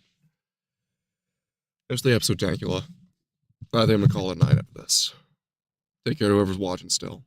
You've been a good audience. We're gonna rate out. We're gonna rate out on Twitch, and I'm gonna take care of business. It feels like I feel like shit. Good God Almighty. See who's up and running.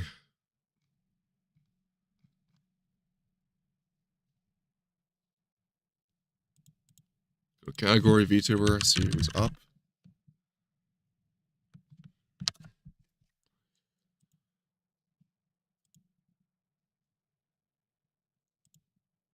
Hi, hello.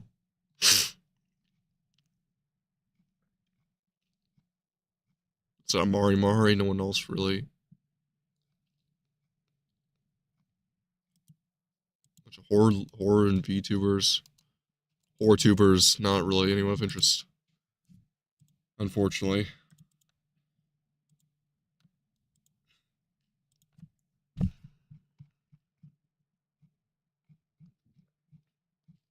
Let's see what we got. I think I was going to Mari.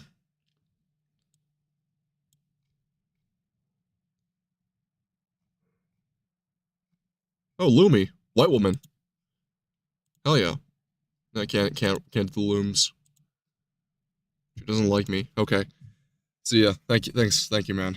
Oh, Kodiak. Fuck it. We'll do Kodiak. He's a cool guy. Oh, I forgot. He doesn't allow raids either because he's been spammed by bots.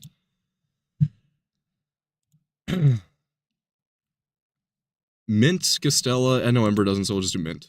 She's good. She's always been good. Good Lord Almighty. Yeah, she got the Gyaro costume out. Okay, can I go and host? Can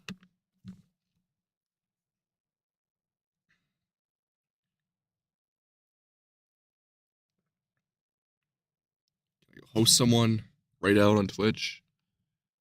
Bot actions, chat, session info, channel actions.